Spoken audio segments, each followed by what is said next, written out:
नमो वीतरागाय नमो वीतरागाय नमो अरिहंताणं नमो अरिहंताणं नमो सिद्धाणं नमो सिद्धाणं नमो आयर्याणं नमो आयर्याणं नमो वत्सायाणं नमो वत्सायाणं नमो लोये सवसाहुणं नमो लोये सवसाहुणं ऐसो पंच नमकारो ऐसो पंच नमकारो सब पापपणासनो सर्व पावपणासनो मंगलानंच सव्वेसि मंगलानं च सर्वेषु परमं हवै मंगलम् परमं हवै मंगलम् ओम नमो भगवते वासुदेवाय ओम नमो भगवते वासुदेवाय ओम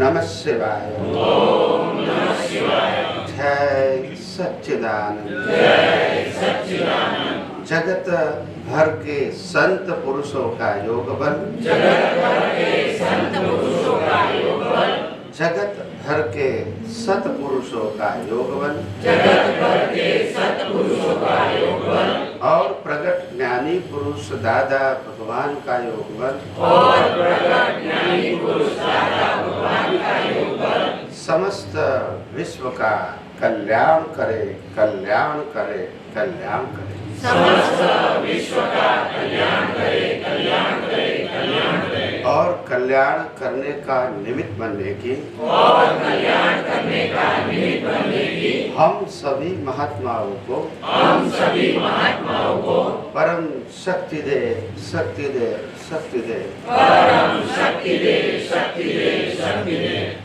जगत के सभी जीव सुख और शांति प्राप्त करें जगत के सभी जीव सुख और शांति प्राप्त करें जगत के सभी जीव समाधान प्राप्त करें जगत के सभी जीव समाधान प्राप्त करें जगत के सभी जीव मुक्ति प्राप्त करें जगत के सभी जीव मुक्ति प्राप्त करें जगत कल्याण हो जगत कल्याण हो जगत कल्याण हो जगत कल्याण हो जगत कल्याण हो जगत कल्याण हो हे अंतर्यामी परमात्मा हे अंतर्यामी परमात्मा हम सभी महात्माओं को हम सभी महात्माओं को मोक्ष मार्ग के लिए लायक मोक्ष मार्ग के लिए लायक और सहायक संजोगों और सहायक संजोगों प्राप्त हो प्राप्त हो प्राप्त हो प्राप्त हो प्राप्त हो प्राप्त हो प्राप्त मन वचन काया से प्राप्त मन वचन काया से इस ब्रह्मांड के कोई भी जीव को इस ब्रह्मांड के कोई भी जीव को किंचित मात्र भी दुख न हो न हो न हो किंचित मात्र भी दुख न हो न हो न हो जय सच्चिदानंद जय सच्चिदानंद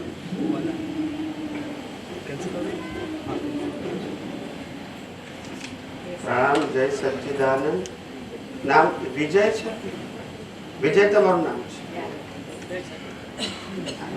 જય સચ્ચિદાનંદ પ્રશ્ન નંબર 1 જીવને પુરુષાર્થ કરવાની સ્વતંત્ર શક્તિ કેટલી તેનાથી મુખ્યત્વે સમજણ જે ફેરફાર થાય કે અન્ય કંઈ मृत्यु सुधीनी क्रिया व्यवस्थित है तो पुरुषार्थ पछी पुरुषार्थना फल रूपे क्रिया बदलाई सके। पहली वस्तु है कि जीवने पुरुषार्थ करवानी स्वतंत्रता કેટલી हाँ तो मन वचन काया से हम अपनी मर्जी से कुछ कर सकते नहीं है। अभी जवाब दे रहा हूँ।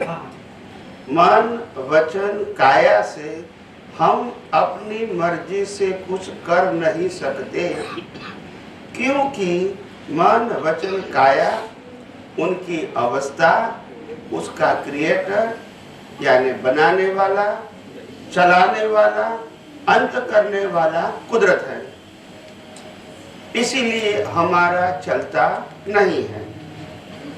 अभी क्या कर सकते हैं वो बताऊं। हम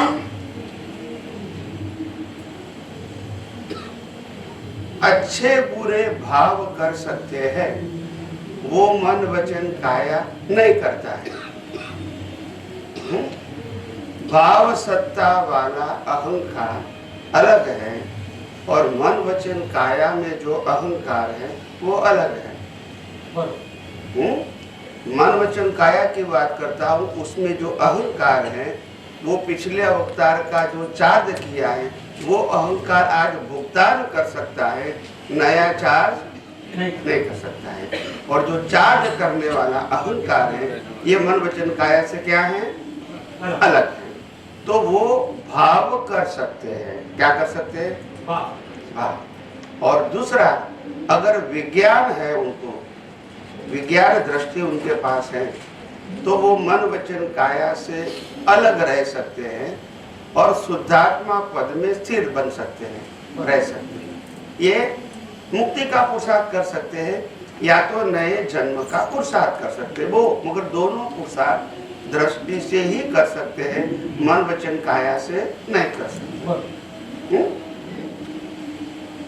એટલે એમાં આપણી સમજણ જેટલી આપણે યોગ્ય થાય वो पुरुषार्थ के लिए कर सकते हैं।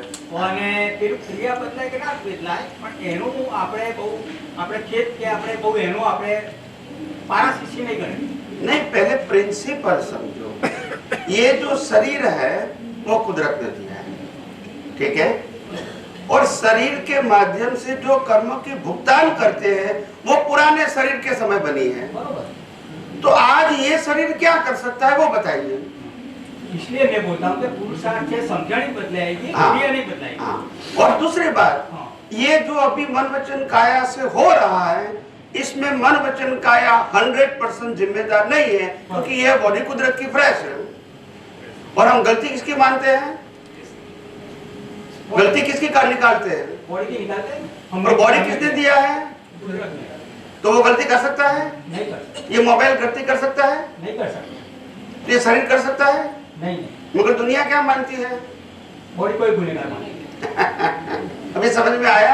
आया। तो अभी साइंस और रिलेटिव सत्य दोनों में कभी समन्वय होगा, नहीं होगा, नहीं होगा। इसीलिए मैं कहता हूँ कंपेयर करो ही नहीं। क्या बताया, कंपेयर ही नहीं करो, नहीं तो समझ में आया। ये दोनों सब्जेक्ट अलग है। एक रिलेटिव सत्य का मतलब अज्ञान को विज्ञान मानना, क्या बताया, ज्ञान को विज्ञान, और अध्यात्म का मतलब विज्ञान को विज्ञान मानना। अब ये दोनों एक कैसे होंगे, नहीं हो। आप समझे। लोग दोनों से कंपेयर करते हैं कि यहाँ ऐसा कहते हैं, यहाँ ऐसा कहते हैं। मैंने बोला कंपेयर क्यों करते हो गया, क्लियर हो गया। नंबर 2, भौतिक वस्तुની કિંમત ઘટાડવા તેમજ સુંદરતાથી વિશેષ विशेष आकर्षित વિશેષ आकर्षित न થાય। આકર્ષિત ન થવાય। દેખાય છે બધું જડ છે, સોનું લોખંડ સુંદર કે પુરુષ શરીર નો નાનો कौन परमाणु रूपे एक જ है। देखो सिंपल बात ये है, ये शरीर जड़ परमाणुओं से बनेला है। 5 प्रकार के जड़ परमाणु, पृथ्वी, जल, वायु, अग्नि, आकाश। ये जड़ परमाणु से ये बॉडी बना हुआ है। वैसे लोखंड, गोल्ड, सिल्वर ये भी जड़ परमाणु है। क्या है, जड़। ये मकान बना है वो भी जड़ जड़ परमाणु से बना है। आप समझे। आत्मा जड़ परमाणु से नहीं। तो बाकी सब तो कुदरती रचना है। जड़ परमाणु उनकी अवस्था ये कुदरती रचना है।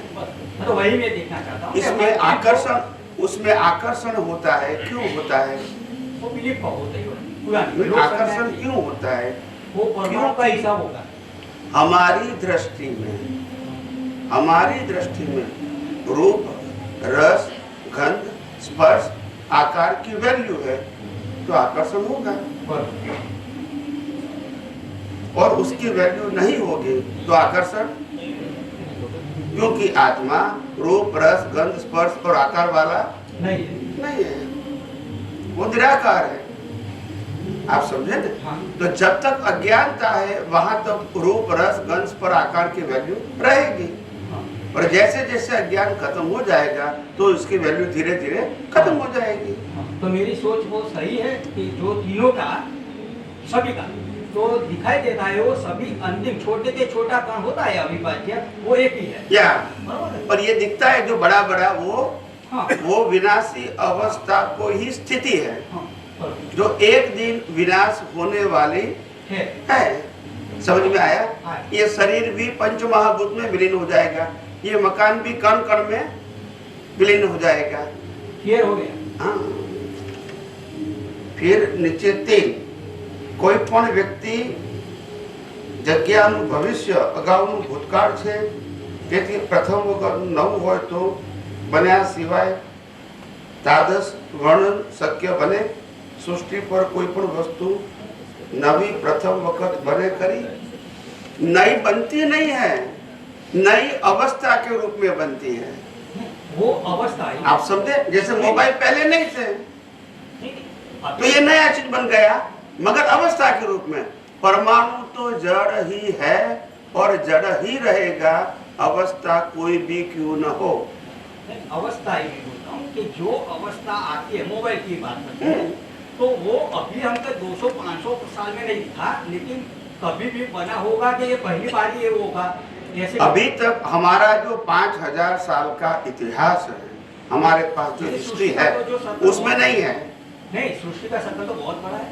नहीं, मैं क्या कहता हूँ, हमारे पास जो हिस्ट्री है उसमें नहीं है, बरोबर। तो फिर आगे क्या बता सकते हैं? कोई बात ये मेरा कहने का मतलब है। अभी कोई कहते लाख साल पहले था, ऐसा कोई बोले मानो इसको बाद में तो उनके पास कोई प्रमाण, वो तो एजम्पशन होगा, कोई भी बोल सकता है। नहीं, ये उसको बाद में रखते हैं। अब दूसरा कि भविष्य का जो कोई भी आदर्श वर्णन कर सकता है, तो वो बिना पहले पहली बार बनती होगी तो वो कर सकेगा? कर सकेगा। नहीं बनी होगी तो भी? हाँ, फर्स्ट टाइम बनती है तो कर सकते हैं, वो कर सकते हैं। वो कैसे ऐसा हाँ, वो प्रश्न पूछो तो बताओ, मैं तो कर सकते हैं, क्योंकि जिसका बीज लग गया है, इसका रिजल्ट क्या होने वाला है वो केवल ज्ञानी बता सकते हैं। 1 लाख अवतार के बाद आएगा तो ही बता सकता है, पहली बार बनेगा तो भी, 1 लाख साल के बाद आएगा तो पहली बार बनेगा तो भी, क्योंकि वो बीज में शक्ति है ये ना। सर्कल में नहीं, कभी वाला भी सर्कल में। मैं क्या कहता हूँ, बीज में है, उस फल को बता सकते हैं। आप समझे? हाँ। मैं बताऊंगा, मैं एग्जाम्पल दूं तो आपके मालूम हो जाएगा। ये वीडियो में बोल देता हूँ, साइंटिस्ट भी कोई प्रयोग करता है तो परिणाम के पहले उसका रिजल्ट नहीं बता सकता कि कैसा होगा। वो पहली बार तो उसका रिजल्ट प्रयोग फाइनल होने के बाद बता सकते। दोबारा कई बार होता है तो वो तो बरोबर है, वो बात अलग है। अलग है, बरोबर। वो आप दुनिया के अंदर जो भौतिक विज्ञान है, जो कुदरती कानून के ऊपर आधारित है, तुम इसकी बात करते हो। मैंने क्या कहा, जो दुनिया में नहीं आया वो भी दिखाई देता, वो प्रश्न है। जो रूप रस गंध स्पर्श और आकार वाला है मगर पहली बार आया है, वो भी दिख सकता है, ये मेरा प्रश्न है। जैसे मोबाइल नहीं आया था तो 1000 साल पहले बता सकते थे कि मोबाइल आने वाला है। अभी समझ में आ गया?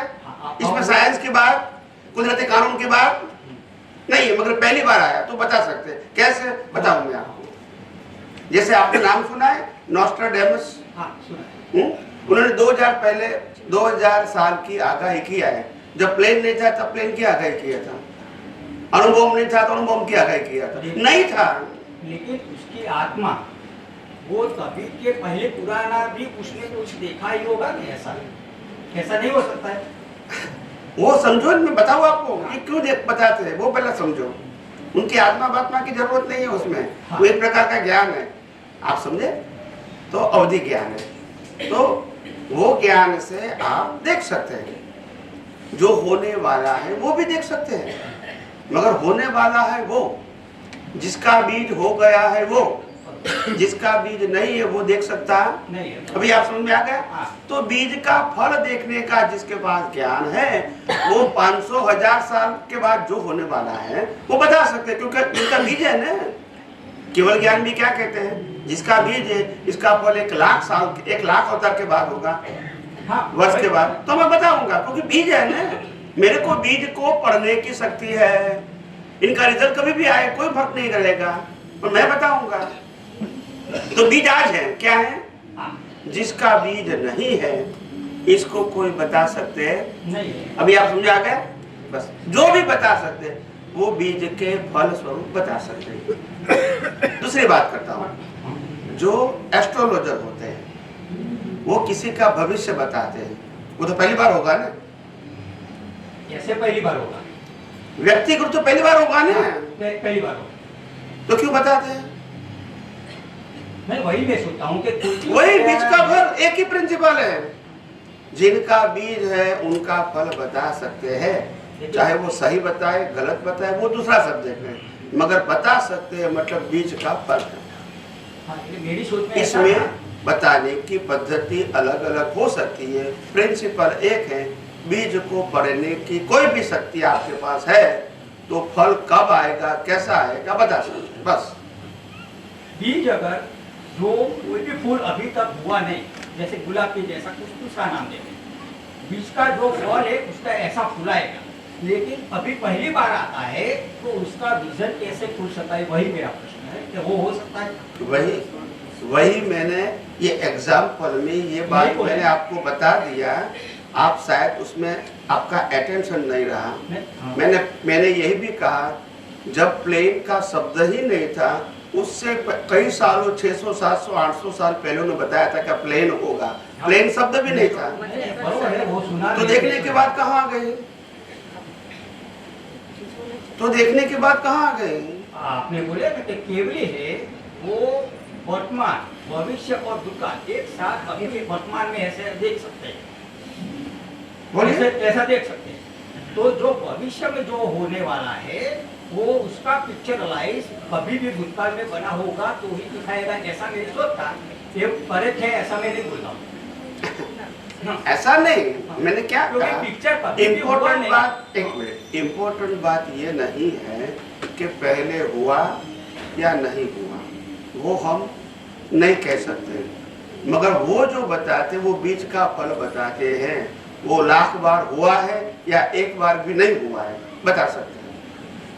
जैसे कोई व्यक्ति का मृत्यु होने वाला है, अगर मेरे पास दृष्टि है तो सभी का बता सकता हूँ, और कोई व्यक्ति अब अपने शक्ति से उड़ने वाला है कोई बता सकता हूँ, भले कि कोई प्लेन नहीं उड़ा है तो भी, मगर बीज है तो मैं फल बता सकता हूँ।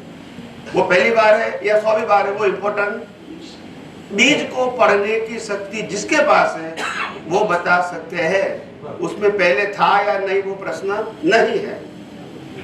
अभी आप समझे मेरा कहने का मतलब? आपका क्या एग्जाम्पल है कि पहले होना होगा तो ही बता सकते हैं, ये कोई जगह टैली नहीं होता है। अच्छा, आप समझे?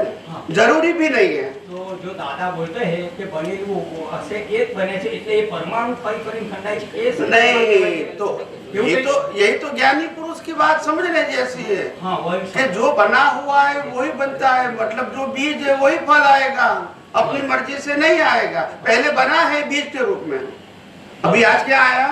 पहले महाभारत का बीज लगा हुआ था 1000 साल पहले, अभी महाभारत हुआ। तो जो बना हुआ था बीज के रूप में वही क्या आया? फल के रूप में। बिना बीज फल नहीं आएगा। तो वो रेफरेंस बताते हैं। अच्छा। आप समझे? ज्ञानी पुरुष को कहने का मतलब ये दुनिया में कुछ नया नहीं बनता है, जो हुआ है वही बनता है, मतलब जो बीज डाला है वही बनेगा, अपनी मर्जी से कुछ बनेगा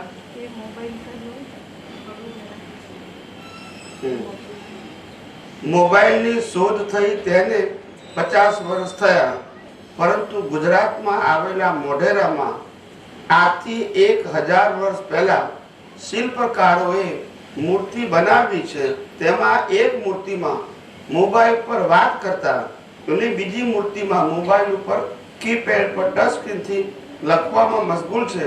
તો ભારતના શિલ્પકારોની વિચાર શક્તિ 1000 વર્ષ પહેલા પણ વિચારી શક્તિ હતી કે આવું યંત્ર બની શકે છે। વંદન છે ભારતના શિલ્પકારોને।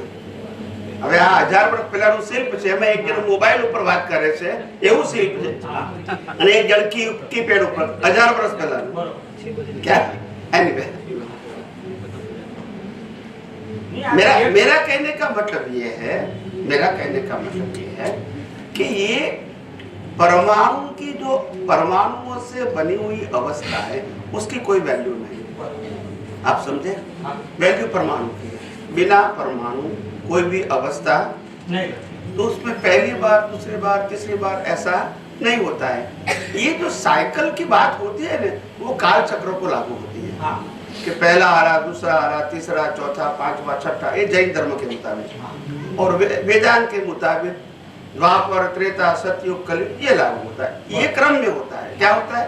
क्रम में होता है। काल क्रम में होता है, रैंडम नहीं होता है। हाँ। वो करेक्ट है, मगर काल में क्या बनने वाला है वो बीज के आधार से फल आएगा। और वो बीज व्यक्ति डालता है, कुदरत डालते हैं नहीं, कुदरत तो बीज का क्या करेंगे? अगर मेरे घर पे जमीन है, ठीक है, और मैंने जमीन के अंदर गुठली डाल दिया तो फिर क्या निकलेगा? बस आम आएगा। और आम क्यों आएगा?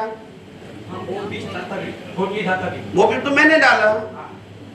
तो कुदरत का काम है बीज का क्या करना है? इसका रिजल्ट देना है। वे आप समझे? तो मेरे जो भाव है, मेरी भाव है कि मैं अगर प्लेन उड़ सकता है तो मैं क्यों नहीं उड़ सकता हूँ? मेरे पास भी ऐसी शक्ति होनी चाहिए, मैं भी उड़ सकता हूँ। ऐसी वो कल्पना करे, भाव करे, हो सकता है नेक्स्ट बर्थ में उनको कुदरत ये उड़ने की शक्ति भी दे, यानी उसका साइंस दे। शक्ति का मतलब साइंस दे, पर वो उड़ सकते हैं। साउथ इंडिया में अभी मेरे को मालूम नहीं, देखा नहीं, मैंने वीडियो देखा है, ये मोबाइल में है। एक व्यक्ति, एक लड़का है, यंग लड़का, जीन्स पैंट और टी शर्ट पहनता है। वो आकाश में हजारों फीट ऊपर ऐसे खड़े होकर ही चलता है और बिल्कुल खुली आंखें। आप समझे? 1000, 2000, 3000 फीट ऊपर ऐसे ही जाता है सीधा, बिना कुछ हलाए। अभी उसके पीछे साइंस क्या है वो मेरे को मालूम, मगर आप वीडियो देख सकते हैं। नहीं, शास्त्रों में भी वर्णन है ना। तो मेरा कहने का मतलब किसी के पास ऐसी शक्ति हो सकती है, हम मना नहीं कर सकते, मगर इसके पीछे साइंस क्या है वो मेरे को मालूम नहीं है। नहीं, प्रश्न तो इसलिए है कि वो मेरे को विजन में कुछ भी गड़बड़ है तो इसको क्लियर करने के लिए। और दूसरी बात क्या है, हम कहेंगे कि भाई पहले महाभारत हुआ था इसलिए महाभारत हुआ, तो ऐसा कैसे बोल सकते हैं? आप समझे? मगर ये कई लोगों की जो बात होती है बिना साइंटिफिक प्रूफ किए बिना लोगों के सामने रख दिया और पूर्व वही बातों को सत्य साबित करने में लग गए लोग हैं विदाउट प्रूफ समझते हैं। हाँ। एक बड़ी व्यक्ति ने बोल दिया अपने जबान से और लोगों ने उसको सपोर्ट कर दिया। ये मेरे को किसी ने नहीं बोला, मेरे अंदर से क्या नहीं, उसको मेरे को जो मैं आपकी बात नहीं करता हूँ। कई सारे लोग ऐसे हैं जो बता रहे हैं कि आज से 5000 साल पहले जो हुआ था वही आज हो रहा है। हाँ। ऐसा बताने वाले भारतवर्ष में हजारों लाखों लोग हैं। मैं उसकी टीका नहीं करता हूँ, मैं उसका ये कहना चाहता हूँ अगर 5000 साल पहले जो हुआ है वो आज हो रहा है, वो कल भी होगा, वो परसों भी होगा, तो फिर पुरुषार्थ की जरूरत क्या है और कर्म की जरूरत क्या है? यस के नो? जब फिक्स ही है तो फिर पुरुषार्थ के लिए क्यों बोलते हो? तो ये कोई आधार विहीन बातें हैं। कैसी है? आधार विहीन। हाँ, फिर भी बात करने का सबको अधिकार है, मैं क्यों मना नहीं करता हूँ। आप समझे? तो ऐसी बात होती है, फिर उसके सपोर्ट करने वाले भी मिल जाती है, हाजिया करने वाले। कोई प्रूफ है नहीं, तो ऐसी बात करने वाले तो बहुत है, हर फील्ड में है। आप समझे? जिसके पास कोई आधार है वही बोल सकता है, वो साबित कर सकता है, तो बराबर है। रैंडम बोलने से क्या फायदा? कुछ। काल्पनिक बोलने से क्या फायदा? अगर कोई काल्पनिक कहेंगे मैं रामकृष्ण महावीर को नहीं मानता हूं, तो नहीं मानो ना। नहीं, उसमें आपने क्या पाया वो बताइए, आपने अचीव क्या किया? कुछ नहीं। तो ये कोई लॉजिक है? ऐसा कहो कि मैं मानने के लिए तैयार हूं, मगर आप मेरे को कन्विंस कर रहा हूं कि मैं कैसे मानूं, तो ये प्रश्न है। नहीं मानना वो प्रश्न है। कोई कहता मैं विज्ञान को नहीं मानता हूं, तो ये प्रश्न है ना, वो तो ना बोल दिया। नहीं समझ रहा हूं मैं। तो ऐसे लोग होते हैं, तो मैंने कहा ये तो प्रश्न ही नहीं है ना। जब कोई चीज को नहीं मानना वो प्रश्न नहीं होता है ना। हम किसी भी चीज को बोल सकते हैं कि मैं नहीं मानता हूं, तो ये प्रश्न है नहीं। प्रश्न ये होना चाहिए कि चलो मैं मानने के लिए तैयार हूं, मगर आप समझाओ तो सही। और अगर आप समझाओगे तो मैं क्वेश्चन भी करूंगा, जब समझ जाऊंगा तो स्वीकार करूंगा, तो फिर उसको कहेंगे कि व्यक्ति के साथ आंसरेबल टॉक होती है। मगर आपको नहीं मानना है तो फिर टॉक क्या करना है? वही मैं बोलता हूँ कि ऐसा मेरा जो नहीं हाँ, मैं ऐसे बता रहा हूँ, मेरे को तो बहुत सारी खोपड़ी आती है ना, आप समझे? तो फिर हमको तो क्या है, सबको उत्तर तो देना है। नहीं आप समझे? हाँ, अभी तक दुनिया में कभी भी किसी ने नहीं सुना है, नहीं पढ़ा है, वही बात दुनिया के सामने हमने पेश किया है और प्रूव किया है। आप समझे? इसीलिए कभी किसी ने नहीं कहा है कि ये शरीर पंच महाभूत का है, इसकी डिजाइन कुदरत ने बनाई है, जिंदा रखने के लिए हवा पानी खुराक कुदरत देता है। आप समझे? कर्मों की भुगतान के संजोग कुदरत देते हैं, इसको डाइजेस्ट कुदरत करते हैं, ब्लड कुदरत बनाती है, पूरी बॉडी में सप्लाई करते हैं, श्वास बंद कुदरत करते हैं और पूरे पंच महाभूत में मिल जाते हैं, इसीलिए कुदरत है। ऐसा दुनिया के कोई शास्त्रों में नहीं है, मगर आज दुनिया एक्सेप्ट करती है क्योंकि प्रूफ है। ये मेरा डायलॉग नहीं है, बरोबर है। लेकिन आपके जो भी मैंने सत्संग सुने हैं उसके हिसाब से मेरे प्रश्न आपके पास क्योंकि मेरे को आंसर मिलेगा सही। बहुत अच्छा। हाँ, इसलिए कोई बात। हाँ, पीछे है, पीछे एक है लास्ट फोर भाव કેટલા સુધીનો કરવો જોઈએ, એટલે કોનો ભાવ કરવાનો?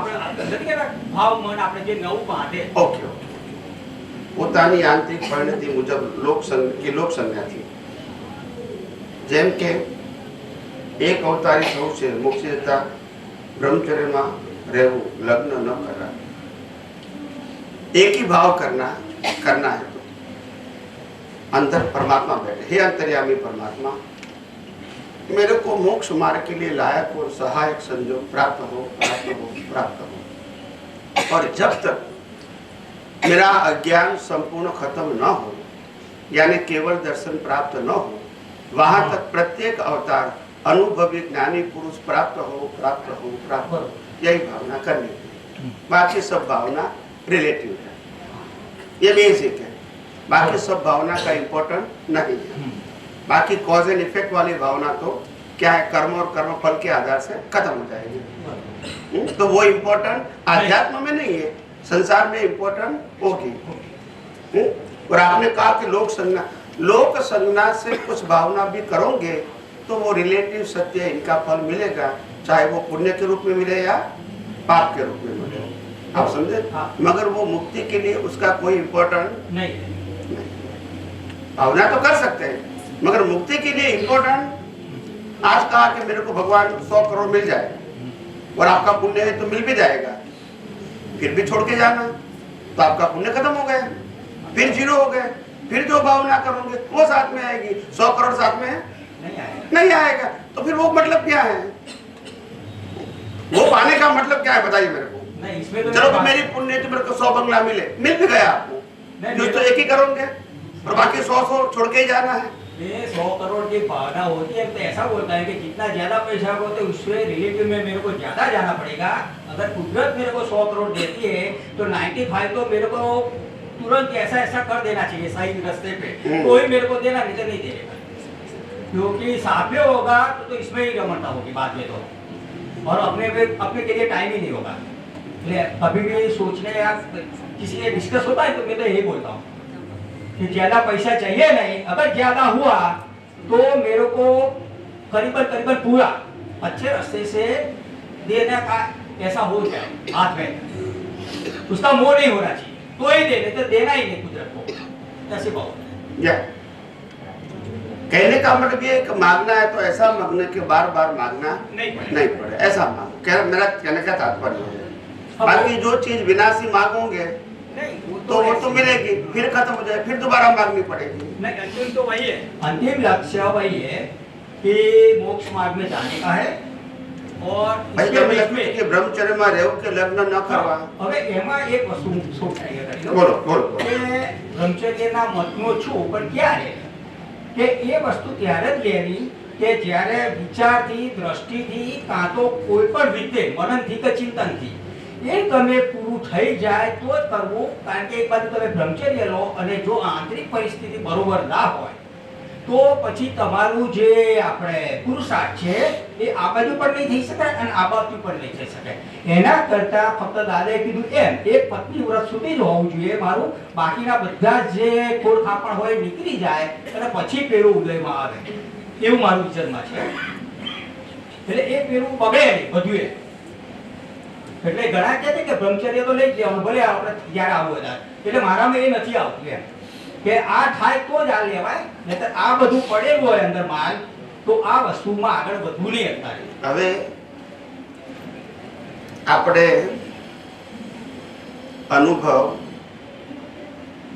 अनुभव आत्मा का करना है या प्रकृति का करना है? आत्मा का.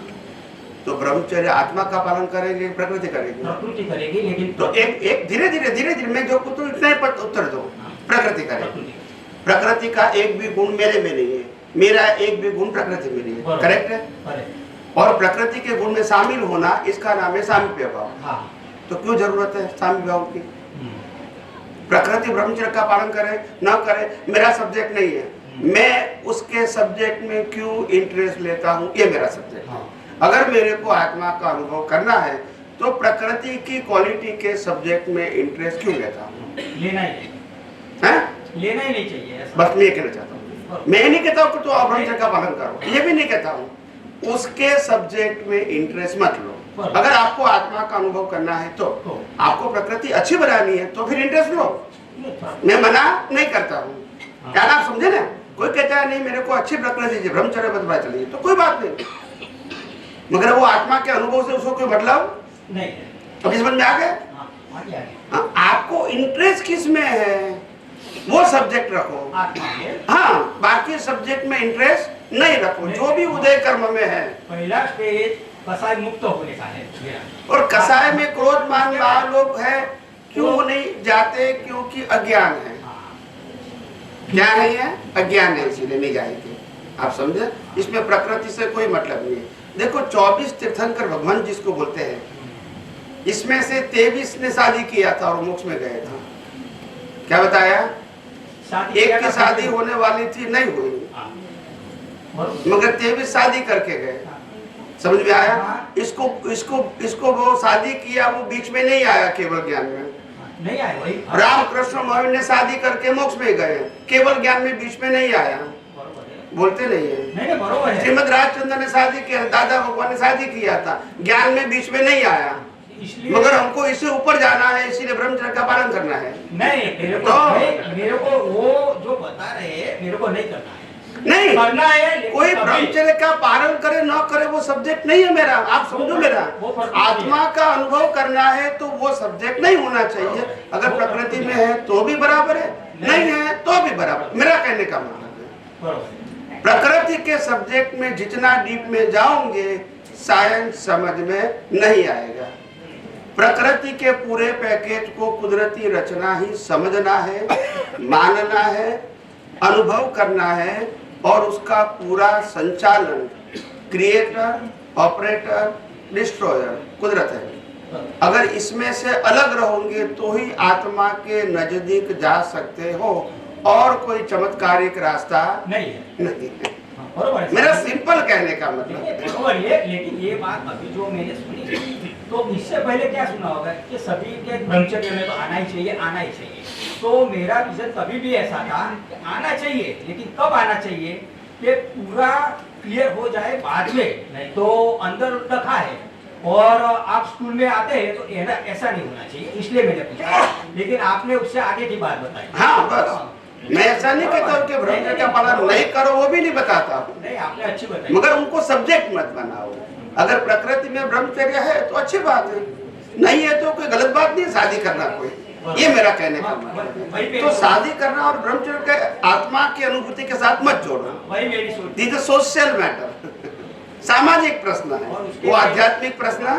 इसके लिए मैं विजय को जो तीर्थंकर भगवान के दादा भगवान सबका उदाहरण देता ही था कि ऐसा होता है तो भी वही भाव में जाते हैं. हो गया. जय सच्चिदानंद. जय सच्चिदानंद. कौन है सर? एक मिनट हाँ बोलिए. चिट्ठी हो तो मोकलाव दो પછી. કયો બોલો બોલો. જય સચ્ચિદાનંદ સ્વામીજી. જય સચ્ચિદાનંદ. આધ્યાત્મ વિજ્ઞાનના સોનેરી સૂત્રમાં જે 261 નંબર, મૃત્યુ સમયે જ્ઞાની પુરુષની હાજરીમાં હું શુદ્ધાત્મા છું, બોલવાથી સમાધિ મરણ ના થાય, મૃત્યુ સમયે જ્ઞાનમાં રહેવાથી સમાધિ મરણ થાય. તો સ્વામીજી, જ્ઞાનમાં રહેવું એટલે કે ખાલી જ્ઞાનમાં કે હું અનંત જ્ઞાન, અનંત દર્શન, અનંત શક્તિવાળો એવો શુદ્ધાત્મા છું, કે પછી સ્વામીજી દર્શનનો પણ એ જ ટાઈમે આપણે પ્રયોગ કરવો પડશે કે જે મરે છે, મૃત્યુ થાય છે, એ શરીરનું છે, એનાથી મુક્ત એવો હું શુદ્ધાત્મા છું. તો આ વિશે જરા ફોડ પાડો જેથી મહાત્માઓને કહે. हाँ, शुद्धात्मा शुद्धात्मा बोलना वो अनुभूति या जागृति नहीं है, मगर शुद्धात्मा हूँ ऐसा दृष्टि में एहसास होना, यानी मैं प्रकृति और प्रकृति की क्वालिटी मेरी नहीं है, ये जागृति में रहना, ये पुरुषार्थ है. शब्द ज्ञान से सॉल्यूशन नहीं है, अनुभव ज्ञान से है. पर सही है, यानी दृष्टि में ही खाली रखना है, क्योंकि मृत्यु के स्थान पे जब भी मृत्यु का टाइम होता दृष्टि है, का मतलब जागृति. मृत्यु के टाइम क्या होता है कि 5 इंद्रिय भी बोल नहीं सकते, कोई कोई बोल भी नहीं सकते ना लास्ट में. हाँ, मगर हाँ, यहाँ तो बोलने की बात ही हाँ, नहीं करता दृष्टि में ही रखना हूँ, है. मैं तो दृष्टि की बात करता दृष्टि की ही बात है. हूँ. कौन बोलने की बात करते वो मेरा विषय नहीं है. बराबर. मैंने कहा दृष्टि में होना चाहिए, हाँ. ये मेरा सब्जेक्ट है. बराबर. बोलना न बोलना मेरा तो सब्जेक्ट दृष्टि नहीं में है. वही होना चाहिए कि मैं अलग हूँ, शरीर से अलग हूँ, फिर बोलो या ना बोलो कोई फर्क नहीं होता है. यानी दृष्टि में रहना चाहिए. हाँ, वही है ना अनंत बस. ज्ञान, अनंत दर्शन वाला ऐसा शुद्ध आत्मा हो. Yes yes. और स्वामी जी, वो सिमंदर स्वामी की हम आरती जब भी करते हैं तभी उनको देते हैं, लेकिन लेते नहीं है. देते हैं. यानी आरती ऐसे करते हैं ना, तभी आरती करते हैं हम, लेकिन हर एक देवी देवता की हम लेते भी है ना, तो उनमें हम लेते नहीं है. तो उनका जरा साइंस हो जो विचार. देखो, जो व्यक्ति पूर्ण नहीं हुए हैं हाँ हाँ, वो दूसरे को हेल्प कर सकते हैं. क्या बताया? हेल्प कर सकते हैं. जो पूर्ण हो गए हैं वो हेल्प नहीं कर सकते. समझ में आया? बराबर. आज सिमंदर स्वामी का असीम जय जयकार वो नहीं बोल सकते, दादा भगवान का बोल सकते हैं व्यवहार बराबर में, है. क्योंकि वो दादा भगवान अपूर्ण है. हाँ. उनका असीम जय जयकार बोलना ही नहीं, तो मुख में जाने वाले हैं. हाँ. उनकी क्या प्रशंसा करना है? हाँ. उनको नमस्कार करो ऐसा बोलो. हाँ, बराबर. तो उनके जो रक्षक देवी देवता है वो हेल्प कर सकते हैं, वितराग नहीं हेल्प करेंगे. आप समझे? तो इसीलिए उनके पास से उनकी आरती करने का मतलब उनके अंदर जो वितरागता है वो मेरे में प्रकट हो गए, वो बात है. वो कुछ देने वाला नहीं है. और जो अपूर्ण है उनके पास कोई भी शक्ति है तो वो शक्ति से हमको हेल्प हो गए, चाहे देवी देवता है चाहे ज्ञानी है, तो उनके पास से कुछ पाना है हमको, इसीलिए करते हैं. वितराग तो वितराग है, वो कुछ देने वाले भी नहीं है, लेने वाले भी नहीं है, सुनने वाले भी नहीं है. मगर उनकी भक्ति करने से उनके शासन रक्षक देवी देवता हेल्प कर सकते हैं, वो हेल्प नहीं कर सकते. नुकसान भी नहीं कर सकते, वो वितराग है. जो बाकी देवी देवता है उनकी आरती तो हम लेते भी और देते भी है, दोनों. वही तो मैं कहता हूँ ना, सभी के तो उनमें कोई शक्तियाँ प्राप्त होती है जब भी हम लेते हैं आरती. होती है या नहीं होती है, मैंने प्रिंसिपल बता दिया है. आपको मिलता है न मिलता है ये कुदरती कानून के अधीन है, किसी की मर्जी के अधीन नहीं है. मेरा काम क्या था? प्रिंसिपल बताना कि जो अपूर्ण है वो दे सकते हैं, पूर्ण नहीं दे सकते हैं, बस. और इसीलिए उसकी आरती उतारने का मतलब उनकी क्वालिटी हमारे में आए, मांगना नहीं है. मांगना नहीं है. हाँ, और जो देवी देवताओं के पास तो मांगना है. क्या करना है? मांगना है. उनके पास मांगना नहीं है, आरती उतारनी सिर्फ. इस हिसाब से नहीं लेते. Yes. बराबर है ना? किसी खाली भी देते तरह हैं लेकिन लेते नहीं है. और दूसरी बात है कि जो भी वितराग पुरुष होते हैं वो व्यक्ति के रूप में पॉपुलर नहीं होते हैं. क्या बताया? व्यक्ति के रूप में popular. हाँ, और जो वितराग पुरुष के रूप में प्रेजेंट नहीं किया है वो व्यक्ति के रूप में होते हैं. जैसे राम कृष्ण को वितराग के रूप में प्रेजेंट नहीं किया तो उनके पास सिंपल यूनिफॉर्म होता है, धनुष्य भी होता है, चक्र भी होता है, और 24 तीर्थंकरों का फोटो रखोगे तो एक ही शरीर होगा, क्योंकि वो व्यक्ति को प्रतिपादन नहीं करते. वितरागता करते हैं. इसमें सब्जेक्ट व्यक्ति का है ही नहीं. तो उसका मतलब तो यही हुआ ना, कुछ लेना और देना नहीं है. तो वही तो मैं कहता हूँ. मैंने क्या कहा? वही कहा। वितराग कुछ देने लेने वाले नहीं है, तभी तो उनको क्या कहते हैं, आते लेते हैं, उनको लेते नहीं है। बराबर। और देवी देवता में लेते हैं, बराबर Yes. है, देवी देवता ज्ञानी Yeah. पुरुष जो भी रहते हैं उसमें लेते या इसीलिए हैं। और स्वामी जी जो अपना एक क्वेश्चन है कि मन वचन काया की जो एकता है, Yes. सीमांचल स्वामी के पास जाना है तो एक तो अपनी क्वालिटी चाहिए और दूसरा जो है मन वचन काया की एकता है, तो उस पे जरा प्रकाश पढ़िए ना उसमें। मन वचन काया की मन वचन काया की एकता के बारे में थोड़ा बताइए ना स्वामी जी। क्या मगर मन एकता वचन काया की एकता क्या चाहिए? सिमंदर स्वामी के इसमें ही है, एक सोनेरी सूत्र है अपना गुजराती में कि सिमंदर स्वामी ने पासे जવું હોય તો તમારે ક્વોલિટી જોશે અને મન વચન કાયાની એકતા જોશે, તો મન વચન કાયાની એકતા स्वामी जी समझाओ।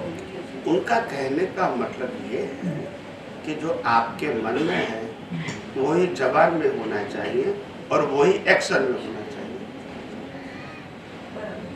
उसको एकता बोलते हैं। એ સ્વામી જે પોસિબલ કેવી રીતે છે? હમણાં તો પોસિબલ નથી, એટલે લાસ્ટ બર્થમાં જ પોસિબલ થશે એવું સમજવાનું?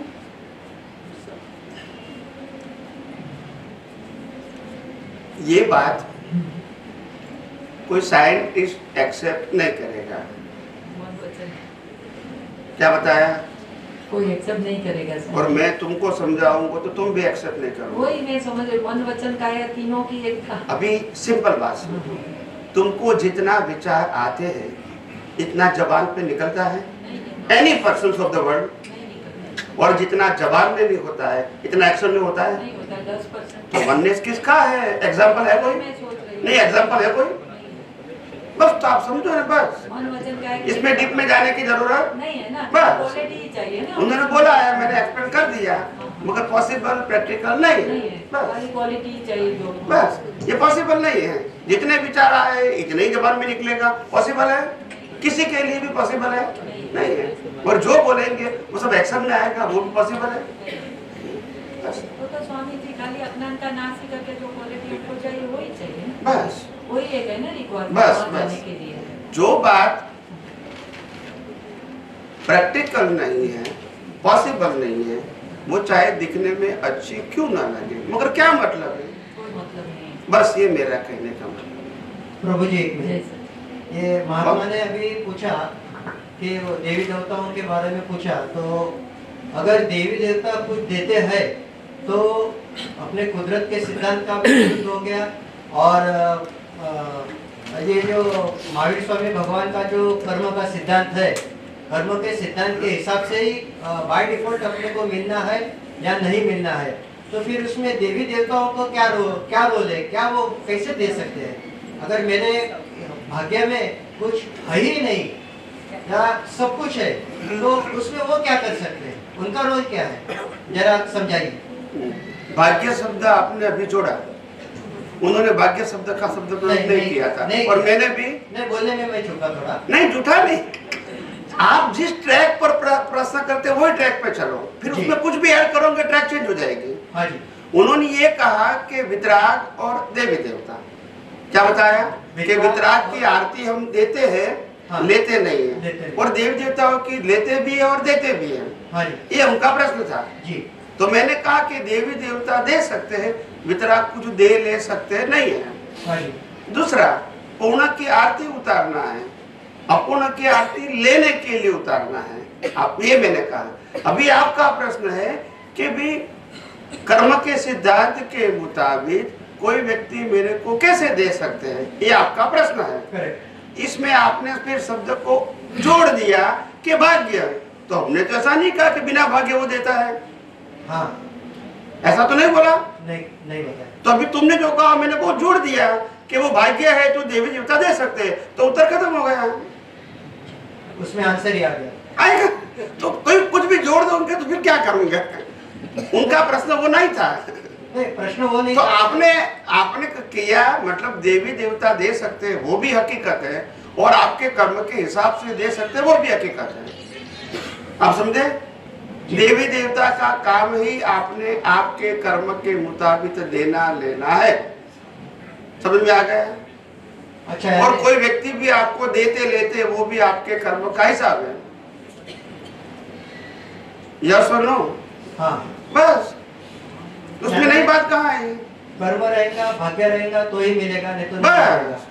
कुदरती कानून के बाहर कुछ 14 राजलोक में कुछ भी होता नहीं है, और कोई भी व्यक्ति अपनी मर्जी से, कोई भी पोस्ट वाली व्यक्ति कुछ कर सकती नहीं है अपनी मर्जी से। समझ में आ गया? बिल्कुल। फिर तीर्थंकर भी क्यों ना हो, चक्रवर्ती क्यों ना हो, अपनी मर्जी से नहीं दे सकते, कर भी नहीं सकते, कर भी नहीं सकते। कानून के दायरे में रहकर ही कर सकते हैं, और वो भी उनको कंपलसरी करना ही पड़ेगा। उनका ड्यूटी है। हाँ, समझ गए? समझ में आया? हाँ जी। तो कर्म के सिद्धांत के बाहर तो कुछ होता, बाकी तो सब निमित्त है। और लॉ ऑफ नेचर। हम कोई भिखारी को कुछ देते हैं तो क्या मतलब है? हमारे लिए वो समझते कि मेरा देव है तो क्या करोगे, तो आपने ले दिया, मगर हिसाब था। ऐसे देवता भी देते हैं क्योंकि हिसाब है जी। हाँ, हिसाब तो कॉमन है, बिना हिसाब कुछ होता पूरे यूनिवर्स में कुछ भी नहीं। जय सचिदानंद। जय सच्चिदानंद। जय सच्चिदानंद। ઓળખાણ પડી ગઈ ને સ્વામીજી? આમ કરો। કેમ? ઓકે, હા, હા, હા. હા. ઓકે, જય સચ્ચિદાનંદ. જય સચ્ચિદાનંદ। ઓકે, સ્વામી, એટલે હમણાં આ બધા જે પ્રશ્ન આપણે બેને પૂછ્યા અને હમણાં ભાઈએ પૂછ્યું એના રિલેટેડ જરા પૂછ્યું તમારે કે આપણે આ બધી વાતો થઈ ગઈ છે ને સ્વામીજી, કે આપણે ખાલી આપણા સિદ્ધાર્થમાં પાસે, પરમાત્મા પાસે મોક્ષ માટે લાયક ને સહાયક સંજોગો જોઈએ છે, અને જ્યાં સુધી મોક્ષ ન મળે ત્યાં સુધી પ્રત્યેક ભાવમાં અનુભવી જ્ઞાની પુરુષ આપણને મળે એ એક જ આપણો ભાવ હોવો જોઈએ ને એક જ.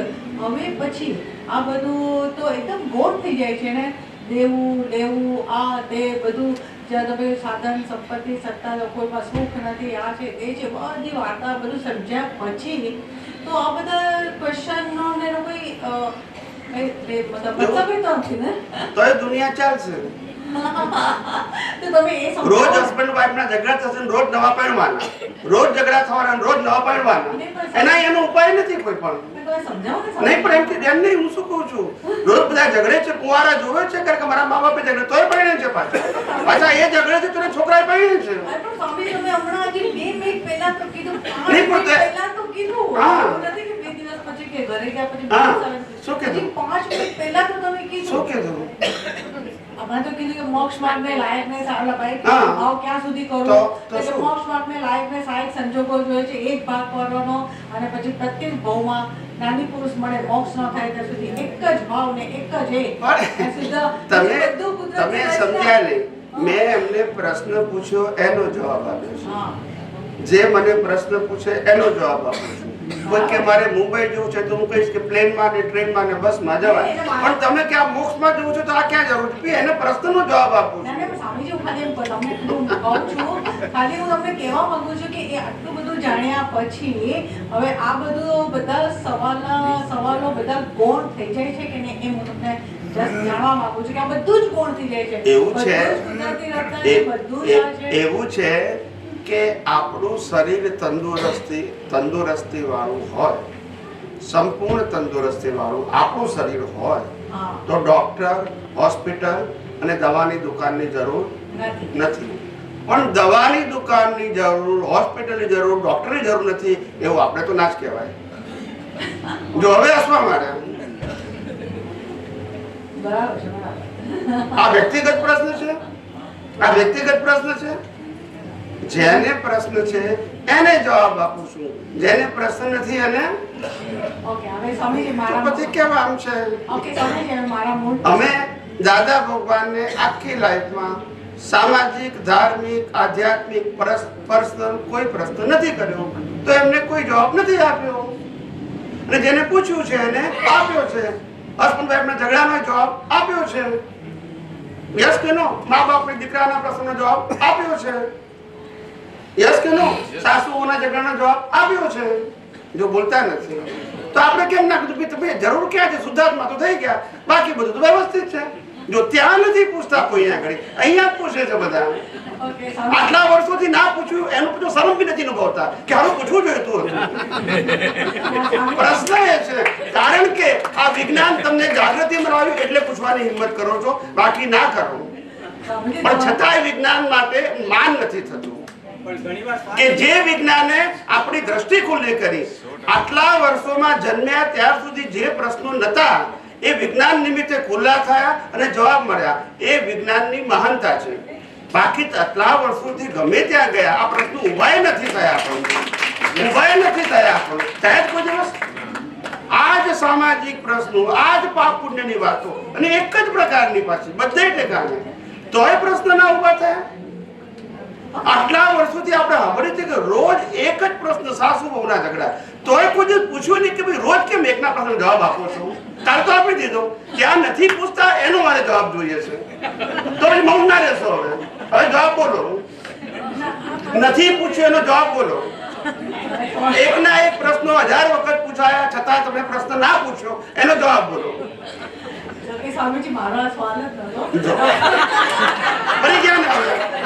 આટલી રામાયણ કરે પછી કેમ મારો પ્રશ્ન નથી? પણ હું તો જેમ છે તેમ કહું છું. મેં ખોટું કીધું કઈ? મેં ખોટું કીધું? અત્યાર સુધી તમે વિચાર કરો. નહીં, અત્યાર સુધી તમે વિચાર કરો. તમે બધાએ મોટા ભાગના લોકોએ જ્ઞાન વિધિ કરી છે. કોની પાસે કરી એ મારો પ્રશ્ન નથી, બરાબર છે? ગમે તેની પાસે કરી, જ્ઞાન વિધિ કરી છે. ત્યારે તમને ખબર છે કે તમને જ્ઞાન વિધિમાં શુદ્ધાત્મા પદમાં બેસાડ્યા અને બાકી બધું વ્યવસ્થિત છે એ પણ તમને સમજાવ્યું. યસ કે નો? આ જ્ઞાન બધાને કોમન મળ્યું છે ને, છતાંય સામાજિક ધાર્મિક કેમ પ્રશ્ન પૂછાયા? કોઈ પૂછ્યું? જવાબ બોલતા નથી. કેમ ના પૂછ્યું?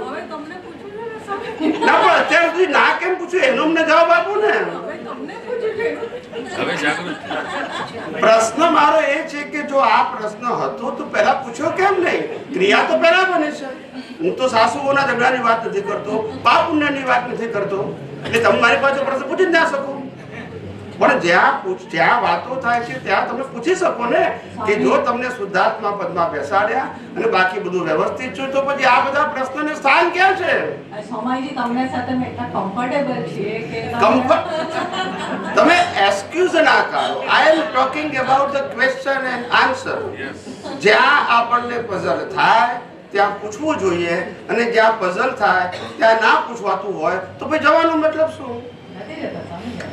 તમે જાઓ ના. સામાન્ય હું જે વાત કરું છું એ ઇન્ડિવિડ્યુઅલ નથી કરતો, આ બધા માટે કરું છું ને જે હાવડે છે બધા માટે કરું છું.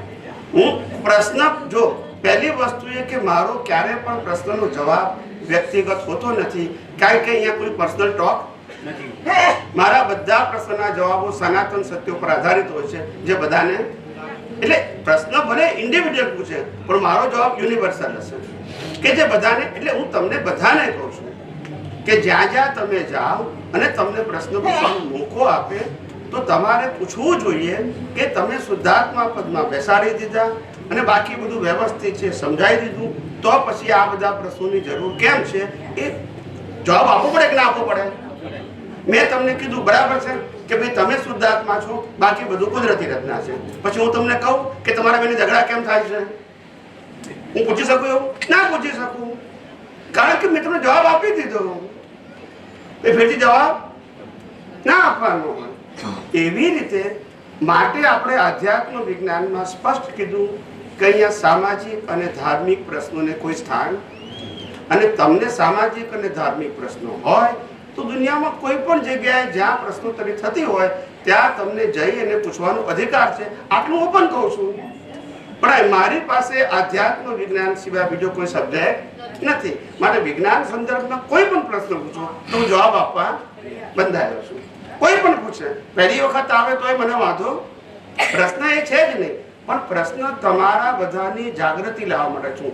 તમારી જાગૃતિ તમે જુઓ, હું તમને લોકોને સાયન્ટિસ્ટ બની રહ્યા છો એવું માનું છું અને તમારા જવાબ તમે કોઈ પણ જગ્યાએ જાઓ ત્યારે એવી તમારી સ્થિતિ હોવી જોઈએ કે તમે એવું પૂછો કે પેલામાં પણ સાયન્સ ખુલ્લું થાય અને એનો લાભ લોકોને મળે.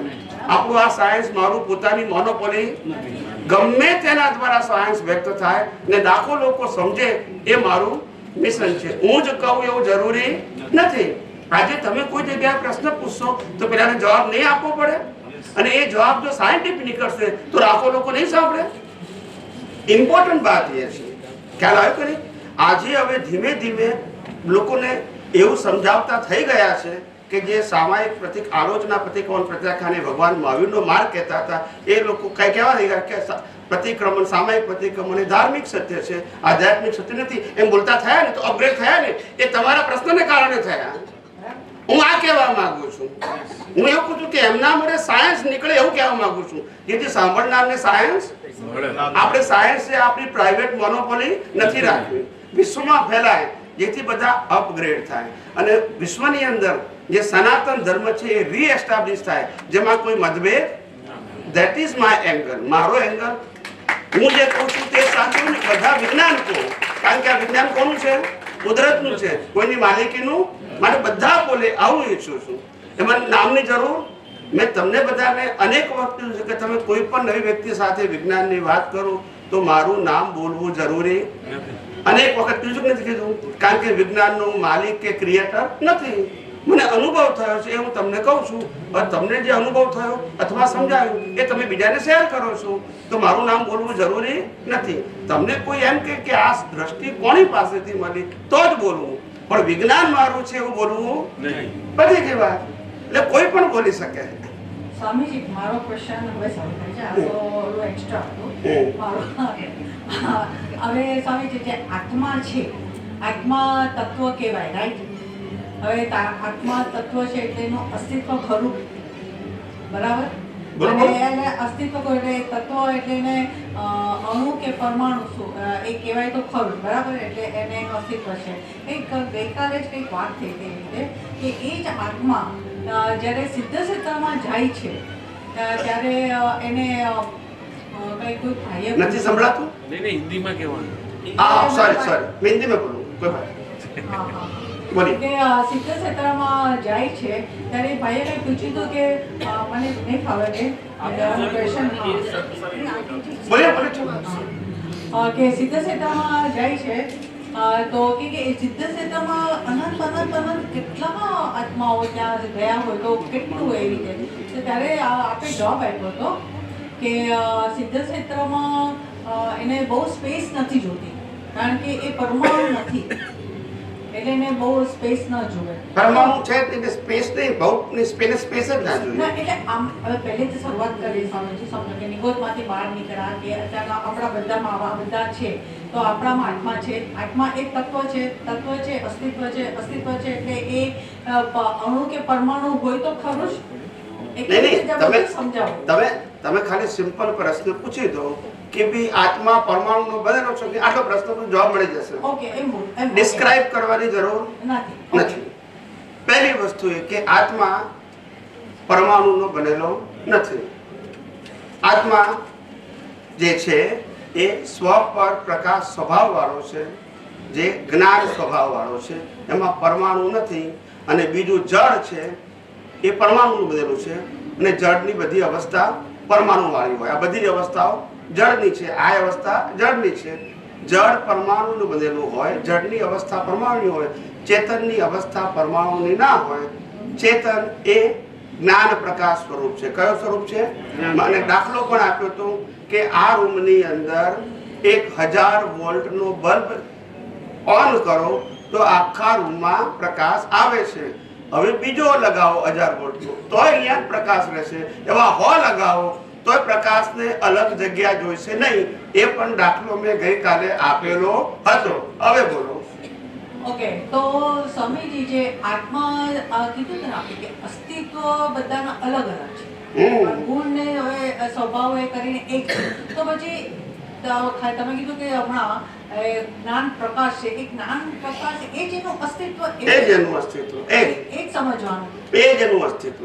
આપણા બધામાં જ્ઞાન પ્રકાશ ના હોય તો આ મન બુદ્ધિ ચિત્ત અહંકાર કશું કામ ન કરે, જડ થઈ ગયું. આ બોડીમાંથી આત્મા નીકળી ગયો, બધું જડ થઈ ગયું. કેમ? તો કે જ્ઞાન પ્રકાશ જતો રહ્યો. પછી એ મળદું તમે કાપો ને તો એને પાપ કર્મ ભોગવ્યું ના કહેવાય. અને મળદું 6 મહિના રાખો અને રોજ અગરબત્તી કરો તો એને પૂર્વ પુણ્ય કર્મ ભોગવ્યું ના કહેવાય. કારણ કે મળદું છે ને, તો શું નથી અંદર? બોડી તો જ છે. ખ્યાલ? ભોગવનારું જે જ્ઞાન તત્વ છે એ આત્માનું છે. એ નથી તો કર્મ બંધાતું પણ નથી અને એ નથી તો કર્મ ભોગવાતું પણ નથી. પણ ભોગવનાર એ શરીર છે અને બાંધનાર એ લાઈફ અહંકાર છે અને આત્મા કેટાલિસ્ટ છે. આત્મા ના હોય તો કર્મ બાંધી પણ ના શકું, આત્મા ના હોય તો કર્મ ભોગવી પણ ના શકું. પણ આત્મા કર્મ બાંધતું ભોગવતું નથી. એના જ્ઞાન પ્રકાશને આધારે એ જ્ઞાન પ્રકાશ અજ્ઞાન રૂપે વ્યક્ત થાય છે એટલે કર્મ બંધાય છે, જેનો ભોગવટો કુદરત પરિણામ રૂપે આપે છે. પણ અજ્ઞાન એ પણ આત્માની હાજરીમાં છે, જડને અજ્ઞાન પણ હોતું નથી. એટલે જ્ઞાન અજ્ઞાન એ બે આત્માની હાજરીનો વિષય છે. એટલે એવું બી છે ને કે આત્મા જ્ઞાન પ્રકાશ છે એટલે પછી એને ગતિ સહાયક, સ્થિતિ સહાયક, ટાઈમ સ્પેસ કશું ના લાગુ પડે, કશું જ ના લાગુ કશું ના લાગુ પડે, કશું ના લાગુ પડે આત્માને. એટલે તો કીધું સિદ્ધ ક્ષેત્રમાં ગતિ સહાયક, સ્થિતિ સહાયક, ટાઈમ છે જ નહીં અને જરૂર પણ નથી. ક્યારે નથી. એટલે અહીંયા જ્યારે નીચે જ્યાં હોય છે આપણા બધાના શરીરમાં ત્યારે પણ એક જ્ઞાન પ્રકાશ રૂપે જ હોય છે અને સિદ્ધ બધાનામાં આત્માનો સ્વભાવ એક જ સરખો છે. કીડીમાં હોય કે તીર્થંકરમાં હોય, આત્માનો સ્વભાવ સરખો છે. આત્મા જે વ્યક્ત થાય છે એ બધામાં અલગ અલગ છે. એ આવરણ ઉપર આધારિત છે. એમાં આત્મા કશું કરી શકે? આપણે 1000 વોલ્ટનો બલ્બ લગાવી દીધો, પછી ઓન કરી નાખ્યો, હવે એની અંદર 100 સાડીઓ લગાવી દીધી, તો બલ્બને અને બલ્બના પ્રકાશની ક્ષમતાને શું ફેર પડ્યો? કઈ નહીં. પણ તમને પ્રકાશ આવ્યો? હવે જેમ જેમ એક એક સાડી છોડશો એમ થોડું થોડું થોડું થોડું દેખાશે. બધી સાડી બીજું બધું દેખાશે, પણ બલ્બની ને પ્રકાશની ક્ષમતાને શું ફેર પડ્યો? કઈ નહીં. આપણે જે કહે છે કે કુદરત 6 તત્વનું બનેલું એવી રીતે, તો એમાં તત્વોમાં જળ અને આ બીજા 4 જે છે તત્વ બે જ છે, ચેતન અને જળ. અને 4 બાકીના 4 તત્વો સહાયક છે જળની અવસ્થાને. એટલે જળ તત્વ તરીકે એનો પરમાણુ છે Yeah. અને આત્મા જે છે એ પરમાણુ નથી, ખાલી નથી. જ્ઞાન પ્રકાશ જ છે. હા. અત્યારે કારણ અહીંયા કે એટલે એને ચેતન કીધું. હા જ્યારે જળ કીધું એટલે એમાં જ્ઞાન તત્વ ના હોય, બરાબર. ચેતન કીધું એટલે એમાં જ્ઞાન તત્વ હોય. ખ્યાલ આવ્યો? હા.